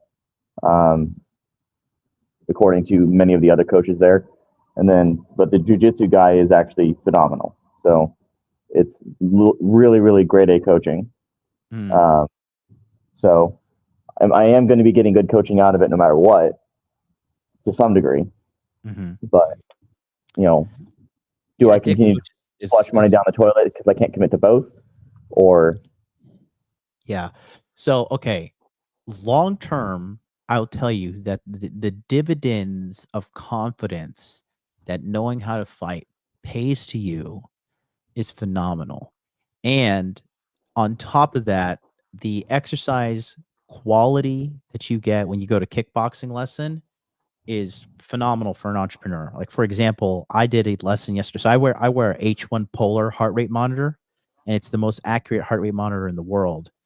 And yesterday I did a light kickboxing lesson, and in about an hour of the class, I burned about 900 calories according to the heart rate monitor. Okay. So if you're pressed for time, I would just do the kickboxing and I would not go to the gym. I would just make martial arts, because you're doing 2 birds with 1 stone. You're actually 3 birds with 1 stone, because you're getting high levels of cardio exercise in.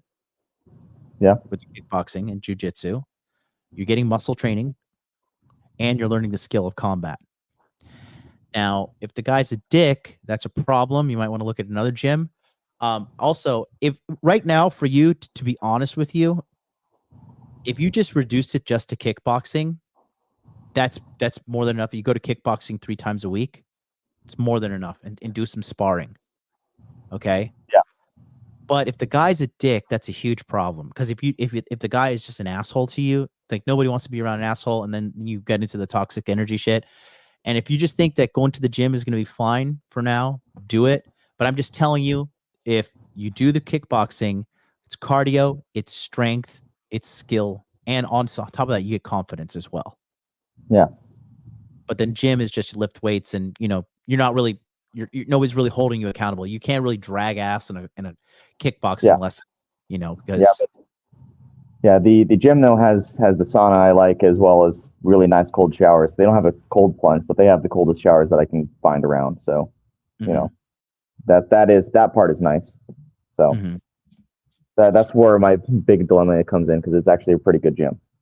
So okay. And then what's your Google Calendar look like? Do you have that filled out? I don't have the Google Calendar filled out. I have all my stuff on paper right now. I need to switch it over to digital.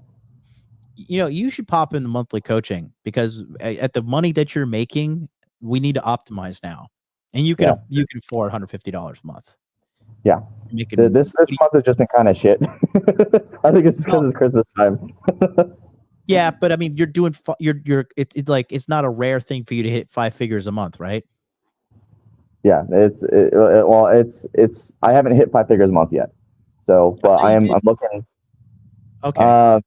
Yeah, no, I've been getting close to 5 figures. I've been hitting consistently $9,000 in revenue. So I'm close. I'm trying to get through that barrier and break through that ceiling. There's a flea market I'm trying to get into.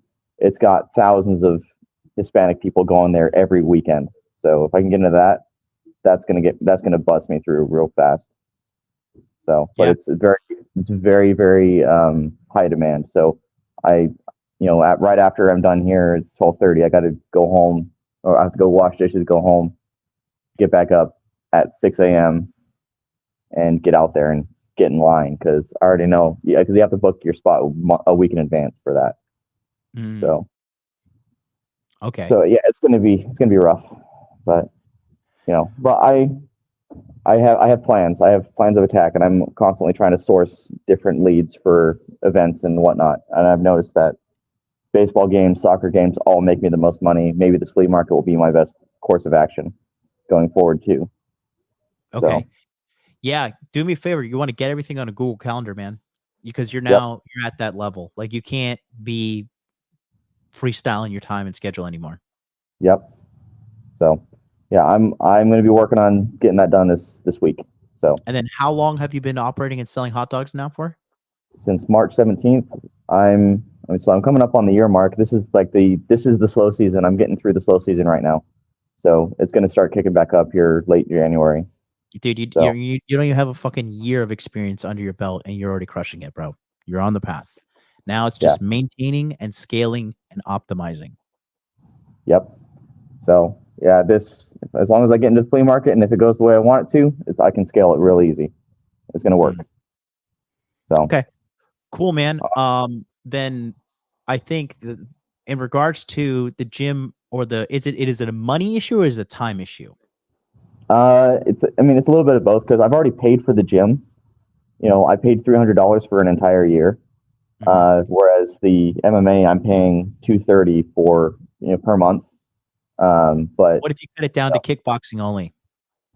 I've already signed the contract, so I got another 5 payments of $230. Then I get 2 free months, because I signed up with a promotional offer. So, So you have to stay in? I don't. I can cancel, but it's going to cost me $300. So I could cancel and pay the $300 and get out early, or, I can stick with it. Okay. So, well, if this guy's giving you like that toxic energy and you just don't like the way he feels, then get out. Yeah. So I'm gonna make it my focus to go there this week and see how it goes. And if it's shit, then I'll just get out. So But I'm telling you, bro, women like a badass, man. And if you know how to fight in this growing world of fucking rainbow F words, you're gonna be a leaps and bounds ahead of them, bro. Leaps and bounds. And the party don't stop, man. Dude, when you become a guy that's like, you got your shit together, the party don't stop, man. Every day, fucking 100,000 plus women turn fucking 18. There's no scarcity of young, attractive women out there. There's a scarcity of strong, confident, masculine men who have their shit together, run their own business, and got money coming in like you do. So you're still young in your path of, optimizing. And I see how you are. You want to get to the higher levels, and this is good. But just don't worry about don't worry too much about you're not frivolously wasting time or money. But I want to clearly reiterate that learning how to fight and just doing the kickboxing, well, tell me, what is it like? What do you say? When you try to learn the technique, what happened? He's just like, fuck you, hot dog guy. He'd tell me to do one thing and then tell me I was doing it wrong when I was doing the way he showed me. Like I know, sure, am I a bit of a novice when it comes to fighting? Yes, but when I do what he tells me to, he still tells me I'm doing it wrong. And then, he's very dismissive towards my efforts to actually improve. So, but there was a coach that I think might be coming back that I actually did enjoy working with. Mm-hmm. So, and he focused on the basics, focused on, making sure that I had everything smooth and I respect that coach better. All you need to do to really be a decent fighter and then to whoop like most people's ass, you just need to understand how to throw a good jab, how to throw a good right straight, and distancing when you're fighting the person. Like when two people are standing in front of each other, like the danger zone is this little space right here. Like that's when you have to like jab your way across and make your way into that part to hit that person. So as long as you can manage that distance and then do a 1-2, 1-2, and even something like a jab, a right straight, and then a right leg kick. If you could just learn how to do those three things, like literally just practice like for 3 months, just 1-2 right kick, 1-2 right kick, and focus on distance and keeping your hands up. That's like a good baseline to start at. Yep. So, yeah. So I'm going to be looking at that this next week. So we'll see how it goes. I'll follow up next week. All right, buddy. Good luck. Take up. All right. Peace out. Good work, man. One of the guys doing work. Danny, stop crying in the chat, okay? For the love of God, it's pathetic. You hear you crying, and that's why it was pointless calling. It's pointless. It is pointless because if I'm telling you to do something and you're just going to cry about it, it is pointless. It is pointless. Okay. Aaron, what's up, bro? What's up, man? How you doing there, big guy? I'm good, bro. It's nice to speak with you, man. You too. Are you the Aaron from the chat? Probably not. Okay, there's another Aaron that's been here every day, but go ahead. So I've just been doing some looking for work. I used to work at a construction, like my friend and I started a power washing company, and a couple months ago it dissolved. We kind of went our separate ways, and I kind of know what I have to do. So, but just look for work, save money, but I guess my issue is just self accountability. Keeping myself, getting up in the morning, going to the gym, doing what I have to do, and I don't know if you have any tips on that or what you think about that. Just keeping yourself accountable. Yeah, because that's my main issue. I kind of always get on like a good track and then I kind of just fall off or. I used to smoke a lot of weed. I actually stopped for a couple months. And that was pretty much my big issue. But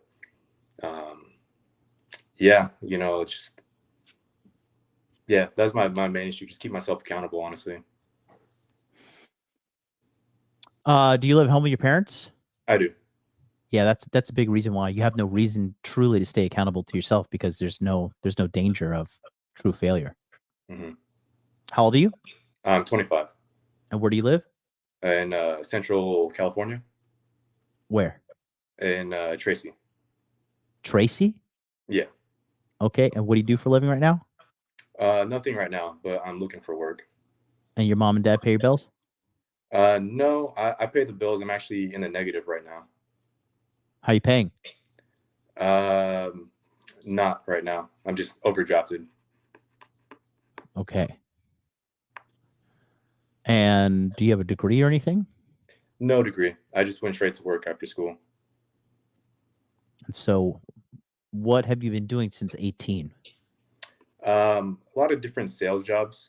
I did a few warehouse jobs right off the bat, and then I went to door-to-door sales, and then insurance sales.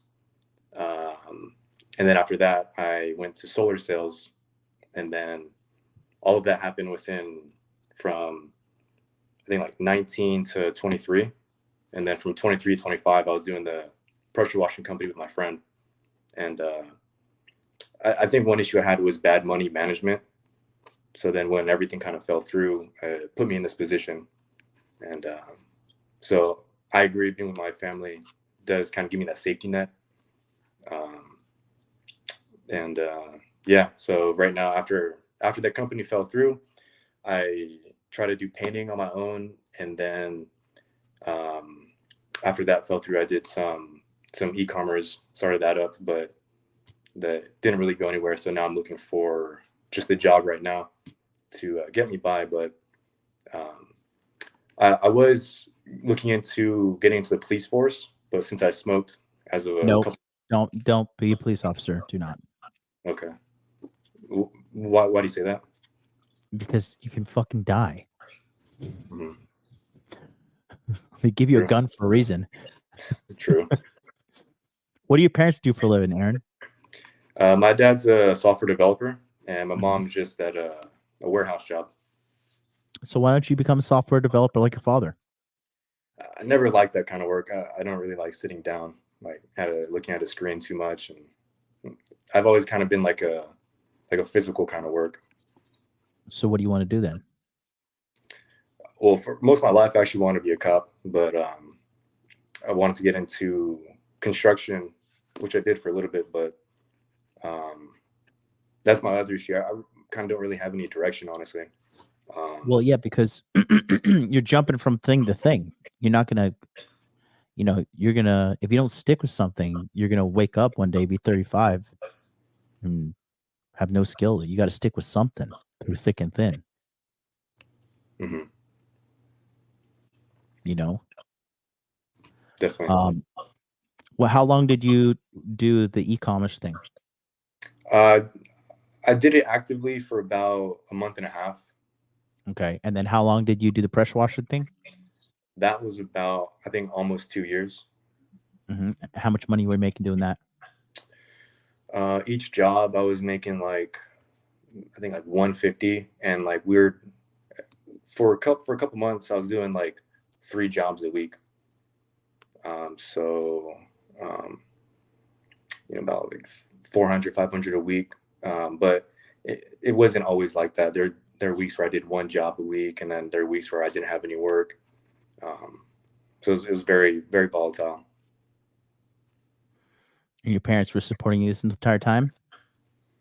With the house, with utilities, with food, yeah. But okay. And how about solar sales? How long did you do that? I did that for about a month and a half or 2 months, and then my friend and I transitioned from that to washing solar panels, and then that transitioned to pressure washing homes. Mm. Yeah, you're not sticking with anything. Yeah. So you got to pick something and stick with it, even if it gets hard. Me personally, I'm trying to figure out how to grow my channel on YouTube, and the numbers have been relatively stable and or dropping on certain live streams for this year. And it's frustrating. And there is no fucking manual how to get more live stream viewers. Everybody's like, oh, just do this, do that. I'm like, do you do that? No. Okay. You know, what am I going to do? Pack up my bags and delete the channel and just go move on to something else? No, it's a problem I have that I have to fix. Okay. I'm 38 years old and my business is very successful. Okay. So you have to choose something and you have to stick with it, Aaron. So did you watch my episode when I said 17 rules for life? I don't think so, no. Okay. It was yesterday. MLD's 17 rules for life. Okay. And the thing is, job one is the job that'll get you to $100,000 a year. And you don't stop that until you get it. Right? Make sense? Makes sense. So if you keep jumping to thing, you know, you're not going to get anywhere. I'm going to actually show you. Let me show you something. Can you give me you got time? I'm going to pull it up.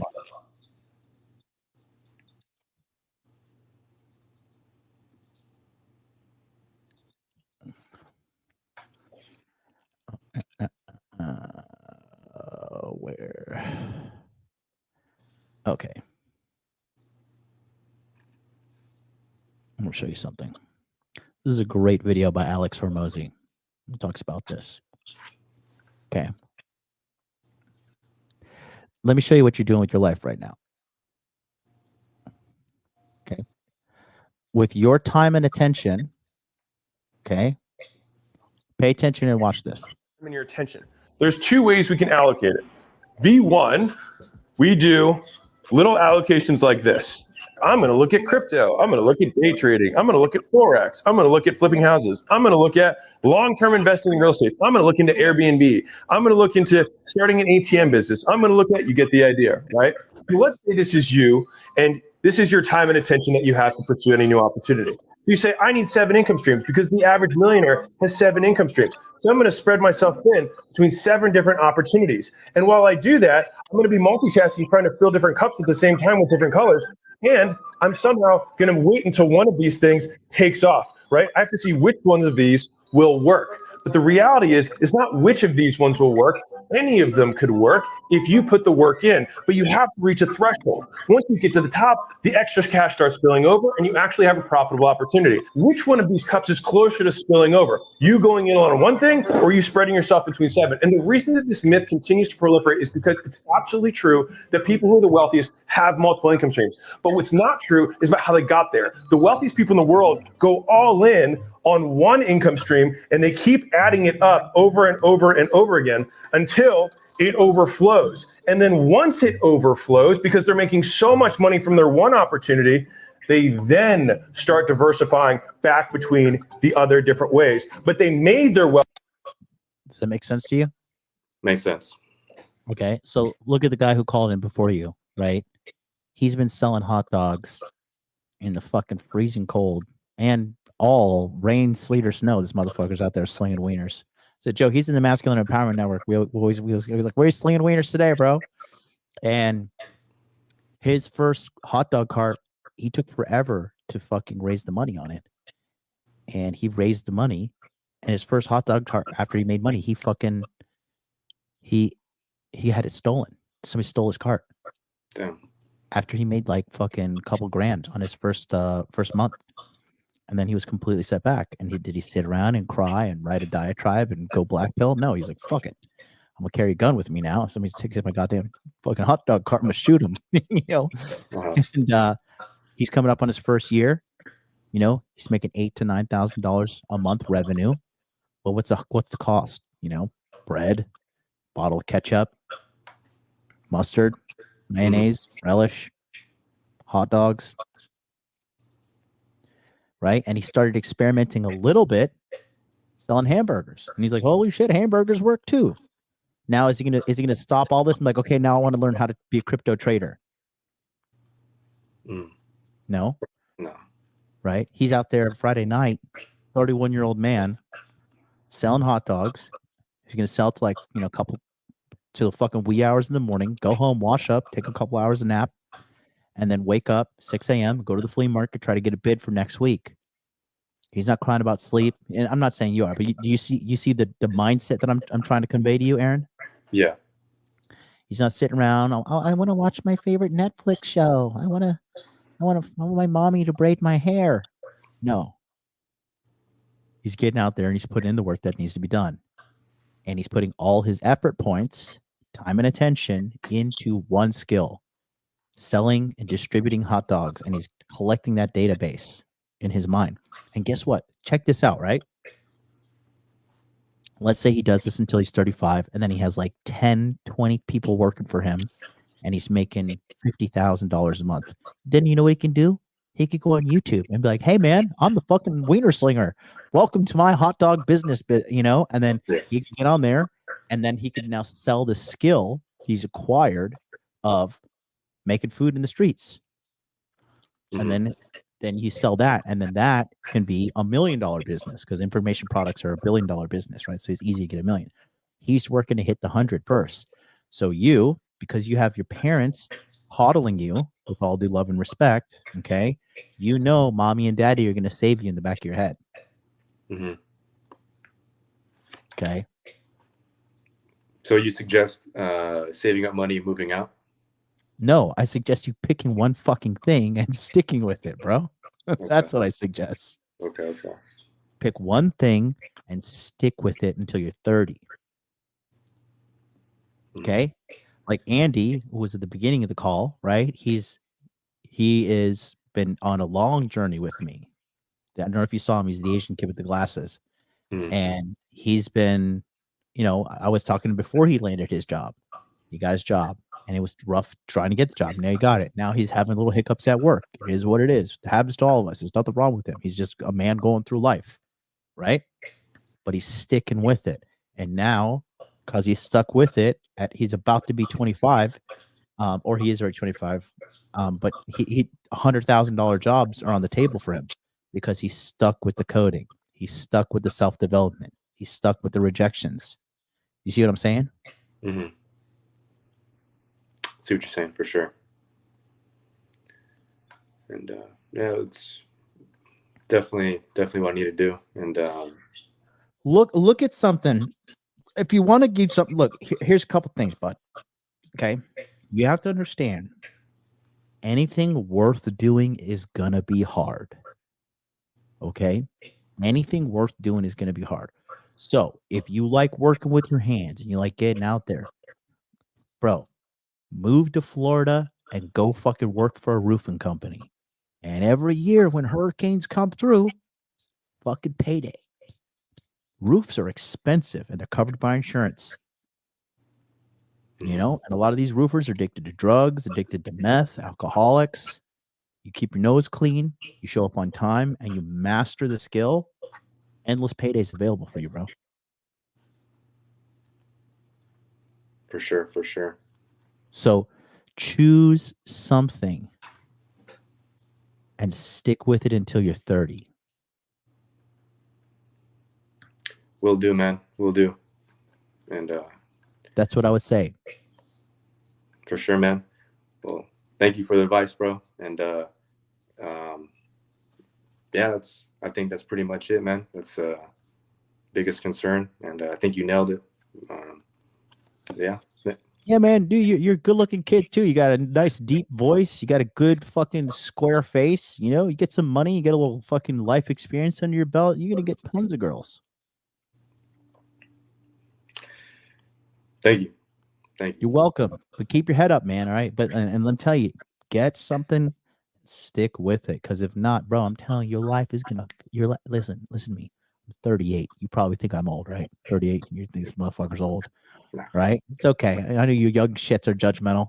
All right. Listen to me. Listen to my fucking old ass. All right. Your life is gonna flash before your eyes. So get busy working and developing a skill, because at the end of the day, even if you get no bitches, even if whatever, you have some money in the bank, you have a skill, and in your heart of hearts, at least you can take care of yourself and nobody can tell you that. That's the kind of confidence you can't buy. Okay, look at this. The other guy that was on the call earlier, Did you listen to the guy, the 33-year-old? I didn't hear too much of the conversation. No, he's 33, trapped in a job that he hates, and he's laying down on the weekends, and he's wondering why he can't get ahead. Okay, that's your future. He's living at home with mom. Okay, if you don't change from the path that you're on right now, that's your future, my friend. And I say that with love and respect. I'm not trying to insult you. Yeah. Okay, but you've got to get your fucking ass on high gear and snap out of this shit right now, my man. For sure, man. Okay. Will do. All right, brother. Good talking to you. Keep your head up. You're a young Chad, bro. But get out there and earn this shit, bro. You could in 3 years you could be at 100K. Hell yeah, man. All right. Okay. Thank you, bro. Peace, bro. Peace out. Anybody else want to come get scolded? Come on down. MLD's Verbal Abuse Factory is wide open and ready. Am I being too harsh? Am I being an asshole? I really don't care because I'm right. I'm right. Okay? Gentlemen, your life is going to pass before your eyes. Okay?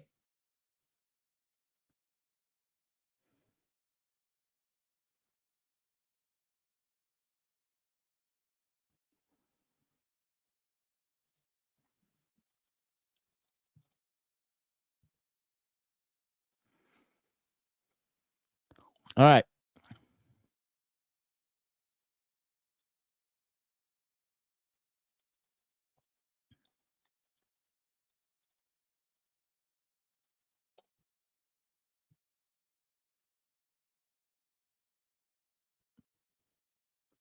Yeah, I say what needs to be said. Okay. Yeah, look, Victor just came on. He says, I'm 20. Life is going way too fast. I'm telling you. Bro. Wake up one day and be like, damn, my back hurts. I was practicing my front teep kick yesterday. A teep kick is like a push kick with my front left foot yesterday. And I did legs in the morning. And I've been redlining my body, and I fucking twisted my right ankle. And I was like, God damn, this never happened in my life before. So it's time to take some fucking human growth hormone. No, I'm just joking. Unless you have some. Fucking juice me up. Anybody got that Captain America fucking injection? I will go and let them fucking zap me with the Vita Rays. I will launch my monkey ass into space, man. Let's do it. Come on, guys. Come on. Come on, brothers. All right. Mr. Rosario.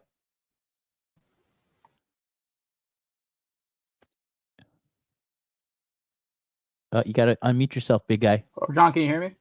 What's up, G? Hold up. I cannot hear you at all. Give me a second. Why is it not showing?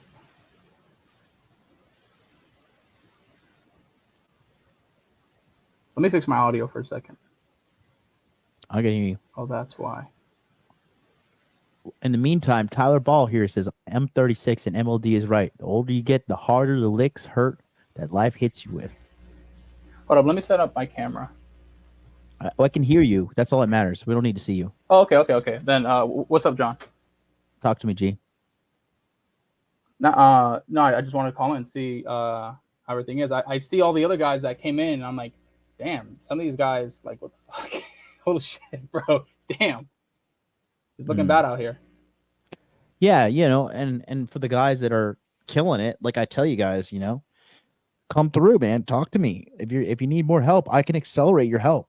Why didn't you tell the guys? I mean, you started off as my timestamp guy, and then you just started joining my communities and stuff. And talk to the guys about all the life changes that you've been incurring. Well, I got my CDL, and I've been driving truck and working for UPS and everything. Mm-hmm. And they're paying me. I'm 23, by the way, and they're paying me $27 an hour. And I don't live at home with my parents. I live on my own. Well, I have roommates. Mm-hmm. And I have more than, more than 10K saved up. That's what I'm talking about, bro. Yeah. That's what I'm talking about.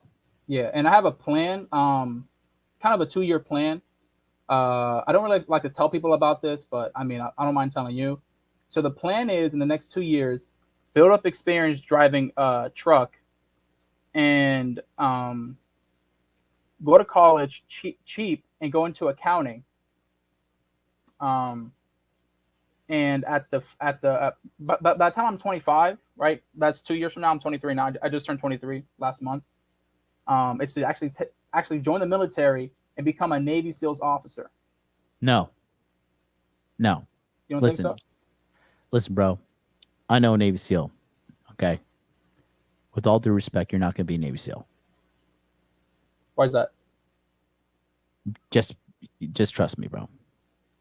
You should have joined a long time ago. And Navy SEAL shit is incredibly hard. Incredibly hard. Okay. Let's talk about the wins. You're 23, you got 10 grand saved. Phenomenal. You have an amazing job. Phenomenal. You're picking up side hustles, working for me, doing the timestamps. Phenomenal. You joined the Passport Bro community. You're trying to go out and see the world. Phenomenal. Okay. When you join the military, and this is with all due respect to all the members of the audience who are currently in the United States Armed Forces or veterans, but you lose a considerable amount of your freedom. You can't talk about what you want to talk online. You can't be where you want to be. You literally, it's like you're almost like you're like low key a slave to the United States government. Yeah, that's true. Yeah, I know. So let's talk about accounting. Why accounting? You're smarter than that. Well, the only reason why I picked accounting was because I did my research, and accounting, they need people, because there's not a lot of people that want to be accountants, and there's not a lot of CPAs. So from top to bottom, CPA is the highest. From there, they need a lot of people. Down below, they just need regular accountants. They don't have that. And then even lower than that, people that do bookkeeping, they barely have any people doing that. So I was like, I don't mind accounting. I do like math, and most of accounting isn't really that difficult. If you're not doing taxes, it's mostly just entering numbers into a program, having the program do it for you, and just remembering tax laws and whatnot. Yeah, but you're already making, before taxes, you're pulling in $56K. How long have you been in how long have you been driving truck? Yes, sir. A little bit over a year. Okay. So is there a way you can scale and make more money?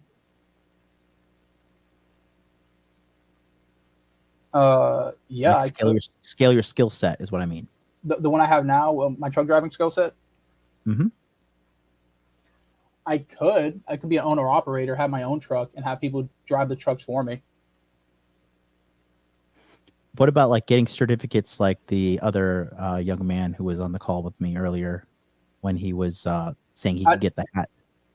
So I didn't see that, but I do know what you're talking about. So you're talking about like combination vehicles, the hazmat, the tanker, stuff like that. Yeah, I'm working on getting that right now. Mm-hmm. I'm working on getting my it's called triples and doubles. So on the road, on the highway, you live in Japan now, but you probably still see this. You're driving down the road and you see like trailers that are hooked up with one another. Like there's double of them, triple of them, like lined up, and they're all like hooked up. So that's called, you have to have in trucking, they call it endorsements. They don't call it certifications, but when I talk to people about this, it's easier for them to just say certifications. And the endorsements, yeah, it's called doubles and triples, and when you drive those, you get paid more money.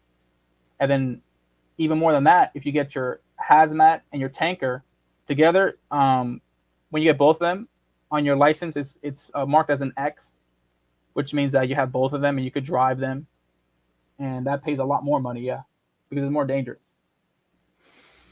Do you know how much more? Probably like $20 more, give or take. So you can effectively almost double your salary. Correct, yeah. How long it would take you to get endorsed to get that going? Probably like less than 3 months, depending. Brother, that's the move. That is the move. That's the move at 23. And look what Tyler here said. Okay. Tyler says, I'm a veteran here. Number one, the military is a young man's game. Number two, unless you like getting fucked over for the rest of your life, military should be your last resort option. If you really want to fuck your life over, join the military and marry a white woman, and you will certainly fuck your entire life up. A white American woman. Fuck that. I'm never getting married. Screw that. Oh boy. But yeah, John, that's the move. Is right now I'm getting my triples and doubles, getting that, and they're really easy to get. It's really like, you actually don't need to go and take a class for it. It just, you have to go to the RMV, or the DMV, like whatever you guys call it. You go to the RMV and you just take a test there, and boom, you take it on the computer, and boom, there you go. So that's what I'm doing right now. I'm studying on that. That's the move, bro. Yeah, and then move on to get sleep. Jonelle, how soon can you take the test? Probably next month. How soon could you like schedule it? Like I'm talking, like could you schedule it next week? Not next week. No, I still have to finish studying up on it. No. Listen to me. If you wanted to, right? Yeah. Could you theoretically take the test next week? Yeah, I could. Yeah. How much does the test cost? Probably like $40. That's nothing. Go take the test. Listen. Here's why. Go take the test next week. Okay. So you have an idea of what's on the test. Okay. Mm-hmm. I'm doing enough live streams that I pay you. You can cover. You can afford the $40. You can afford it, G. Okay. But I'm serious. Don't ignore me when I'm telling you. Go take the fucking test. You're a smart kid. You're a very smart kid. Go take the test. Okay, because you could pass it. I hear you. Okay. How many, like, what percentage correct do you have to get to pass the test? I think pretty sure it's like 80%. That's a B. You can get a B. Yeah, I could get a B. It's easy. That's what I like to hear. Don't waste your time. Okay. So do me a favor, schedule the test next week. Okay. Mm-hmm. Take it, and then, bro, you're in Passport Bros. You see us out. You see real ballers in the Passport Bro community, right? You see these dudes living in these nice ass places. Yeah. Fucking all these hot ass girls, like living the fucking dream. You see it, right? You pay attention to the chat. Yeah. It's lit, right? Oh hell yeah! These dudes having the time of their lives over in Colombia, over in Southeast Asia. They're having a blast. And you're killing it. Get 10 G's saved up. You're making good money. You're watching this content. You're working for me. You know? Yeah. I need to work on saving some more money though. That's a good attitude to have. Yeah, because I could definitely save some more money. I need to fix up on my I was using Mint before. Or actually I was using Mint the last 2 weeks, but Mint is actually apparently they're going out of business. Credit Karma is acquiring them, but you can still use the software on creditkarma.com. Okay. Yeah, I was going to move to Rocket Money. I mean, I don't pay for Mint, and I'm probably not going to pay for Rocket Money. I just use the free service. So I'll probably just move to Rocket Money or use the Credit Karma stuff, whatever. Mm-hmm. But yeah, so I definitely need to focus on saving some more money because I could definitely save some more money.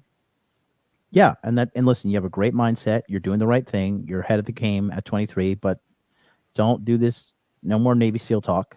Okay. Okay. Just like, and with all due respect, they have like a 99% washout rate. You know, if I told you, hey, invest in this business with a 99% failure rate, would you do it? No, I wouldn't. And what's the most valuable asset on this planet? My time. So why would you want to waste your time on something that has a 99% washout rate? I see what you mean. You do realize as a truck driver, the probability of you being killed is exponentially lower than a Navy SEAL, right? Yeah, that's true. Yeah. You're right. Yeah. You're right. Yeah, man.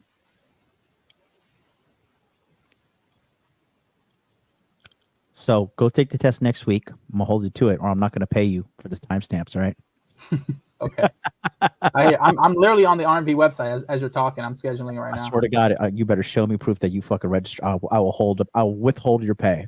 we don't fucking do this shit. Okay. I'm literally as we're talking, I'm looking for availability next week for the Good man. on the website.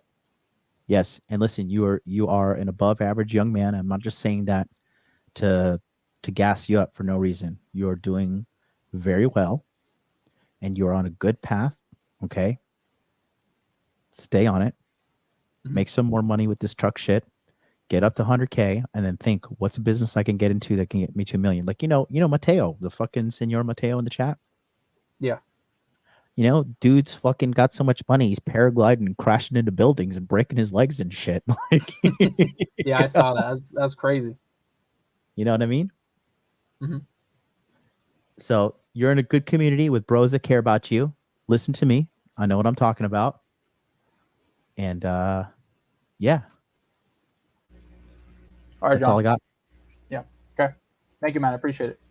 You're very welcome. You have a wonderful day. You as well. Thank you. All right. Peace out. You're welcome. You see that? That's how you talk to somebody.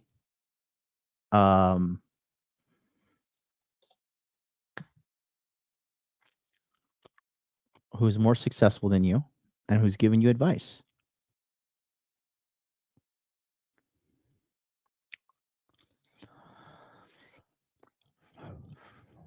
Look at that. JJ here says, it's real, bro. When I was in trucking, I did trucking for 6 months a year, and I lived in the Philippines and Thailand 6 months a year.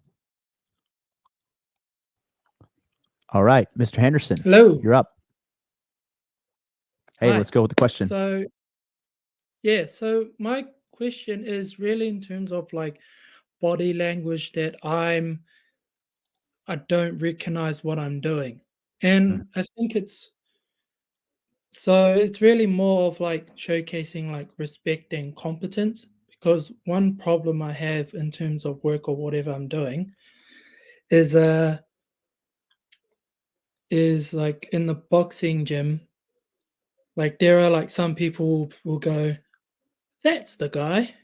If I to do a round with someone, it will be him, because it's like it's fighting. So to me, I'm showcasing not a predator attitude, and they tend to like fall back when I do a round with them. Then they're like, oh, you actually know something. But it's like the initiative. Like I'm not so sure what I'm conveying. A lot of people's been mentioning the No More Mr.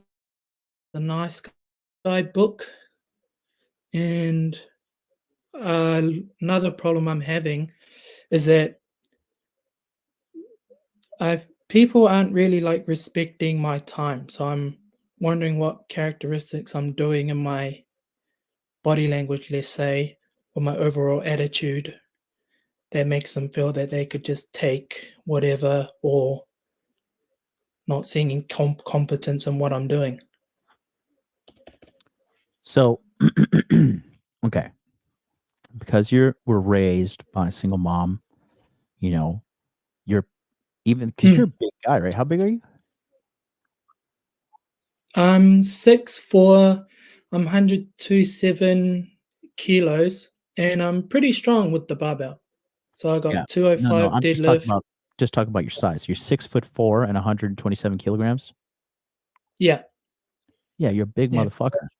You're like a gentle giant. And Yeah. it's gonna take time because you build real confidence through competence, which is getting things done in life, right? Yeah. Okay. And you've been on your self and development journey now with me in the community for how long?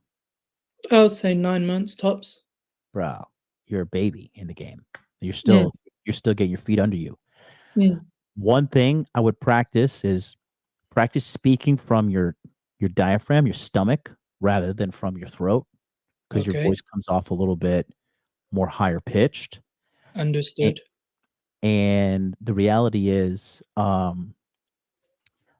it's just going to take some time. Like as you continue to accomplish things through life, you will build more confidence.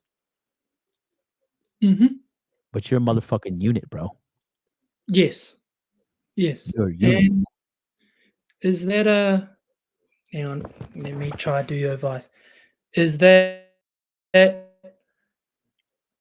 does that include when it comes to like time as well? Because when I'm busy and then someone goes, "Hey, can you do me a favor?" I say no, and they'll be like, "Well, what are you doing?" And it's like, you have to do this. So it's like I do feel really respected if people just think they could just use me whenever they want to with their thing. Yeah, well, the bottom line is when it comes to frame, it's doing what you want to do, right? Yes. So if you don't feel in your Uh-huh. heart or in So your at the stomach, moment, it's just hold on, let me answer to you, okay? So if you don't feel like in your heart or like in your gut, right, that you want to do something, you don't need to give anybody a reason why. Mm. If the answer's no, the answer's no. You don't owe anybody a fucking explanation. Mm. Alrighty. That was just my question, just conveying body language because a lot of people, because I, yeah, boxing and combat, mentally I do have an understanding, but just not, I'm not showcasing it well or competence silently as I'm just doing my daily duties. In the ring, different story, but Yeah, fucking hell, man. I mean, I'd make sure I was wearing fucking headgear if I was sparring you. yeah, it happens. Yeah, I bet. occasionally cocky bloke comes in, but it's no problem. But just That's nothing to write straight from you can't fix. exactly. Yeah, that was my question. Yeah, thank you for your time. And it takes time to build confidence because you're trying to build real confidence. Okay. Yeah. Mm-hmm. So Yeah, keep your head up. I hear You're you. on the path. Stay on it. Will do. You're studying cybersecurity, you're learning how to fight, you're watching the stuff about game, you're learning how to talk to women. It's all gonna happen, man. It didn't happen for me 9 months. It's certainly not Yes. gonna happen to you for 9 months. If fair enough. Cool. All right, buddy. We Alrighty. talk soon, yeah? Yep. All right, peace Alrighty. out. Good to talk to you. Take care. Bye You bye. too, buddy. All right. That's going to do it for us today here, guys. I'm calling it. Hey, guys, thanks for being adaptive with me and popping on stream. I'm sorry. I don't know what's going on at Blog Talk Radio, but they got to get their shit together. Don't forget, if you want to learn all this and get one-on-one help with me and my team of experts, Masculine Empowerment Network is a place for you. We can help turn your life around. Money, muscles, game, frame. It's another day in the life of a high-value man. If you think you're going to do it on your own, I'm assuring you, you're not. We got the whole team together. We've been doing this since 2019, and I'll be doing this till the day I die. So go down to masculineempowermentnetwork.com, put your best email address right here, click here to get on the waiting list. I will help you get the life that you want, but you got to do the work. If you think just buying the course and buying the membership is going to change your life, no. What's going to change your life is buying the course, showing up, and doing what I tell you to do. And if you do that, then the life you have can be yours. Okay. Until then, I'll be back tomorrow on the channel. We got a good episode here, 9 p.m. Eastern Standard Time. I'm live streaming every day on the month of December. And I'll be on Paul Apex Mindset's channel tomorrow morning at 10:30 Eastern Standard Time, talking about the Passport Bro movement. Until then, love you all. Make money, make muscles, learn game, hold frame. You know the name. It's me, MLD. Peace out.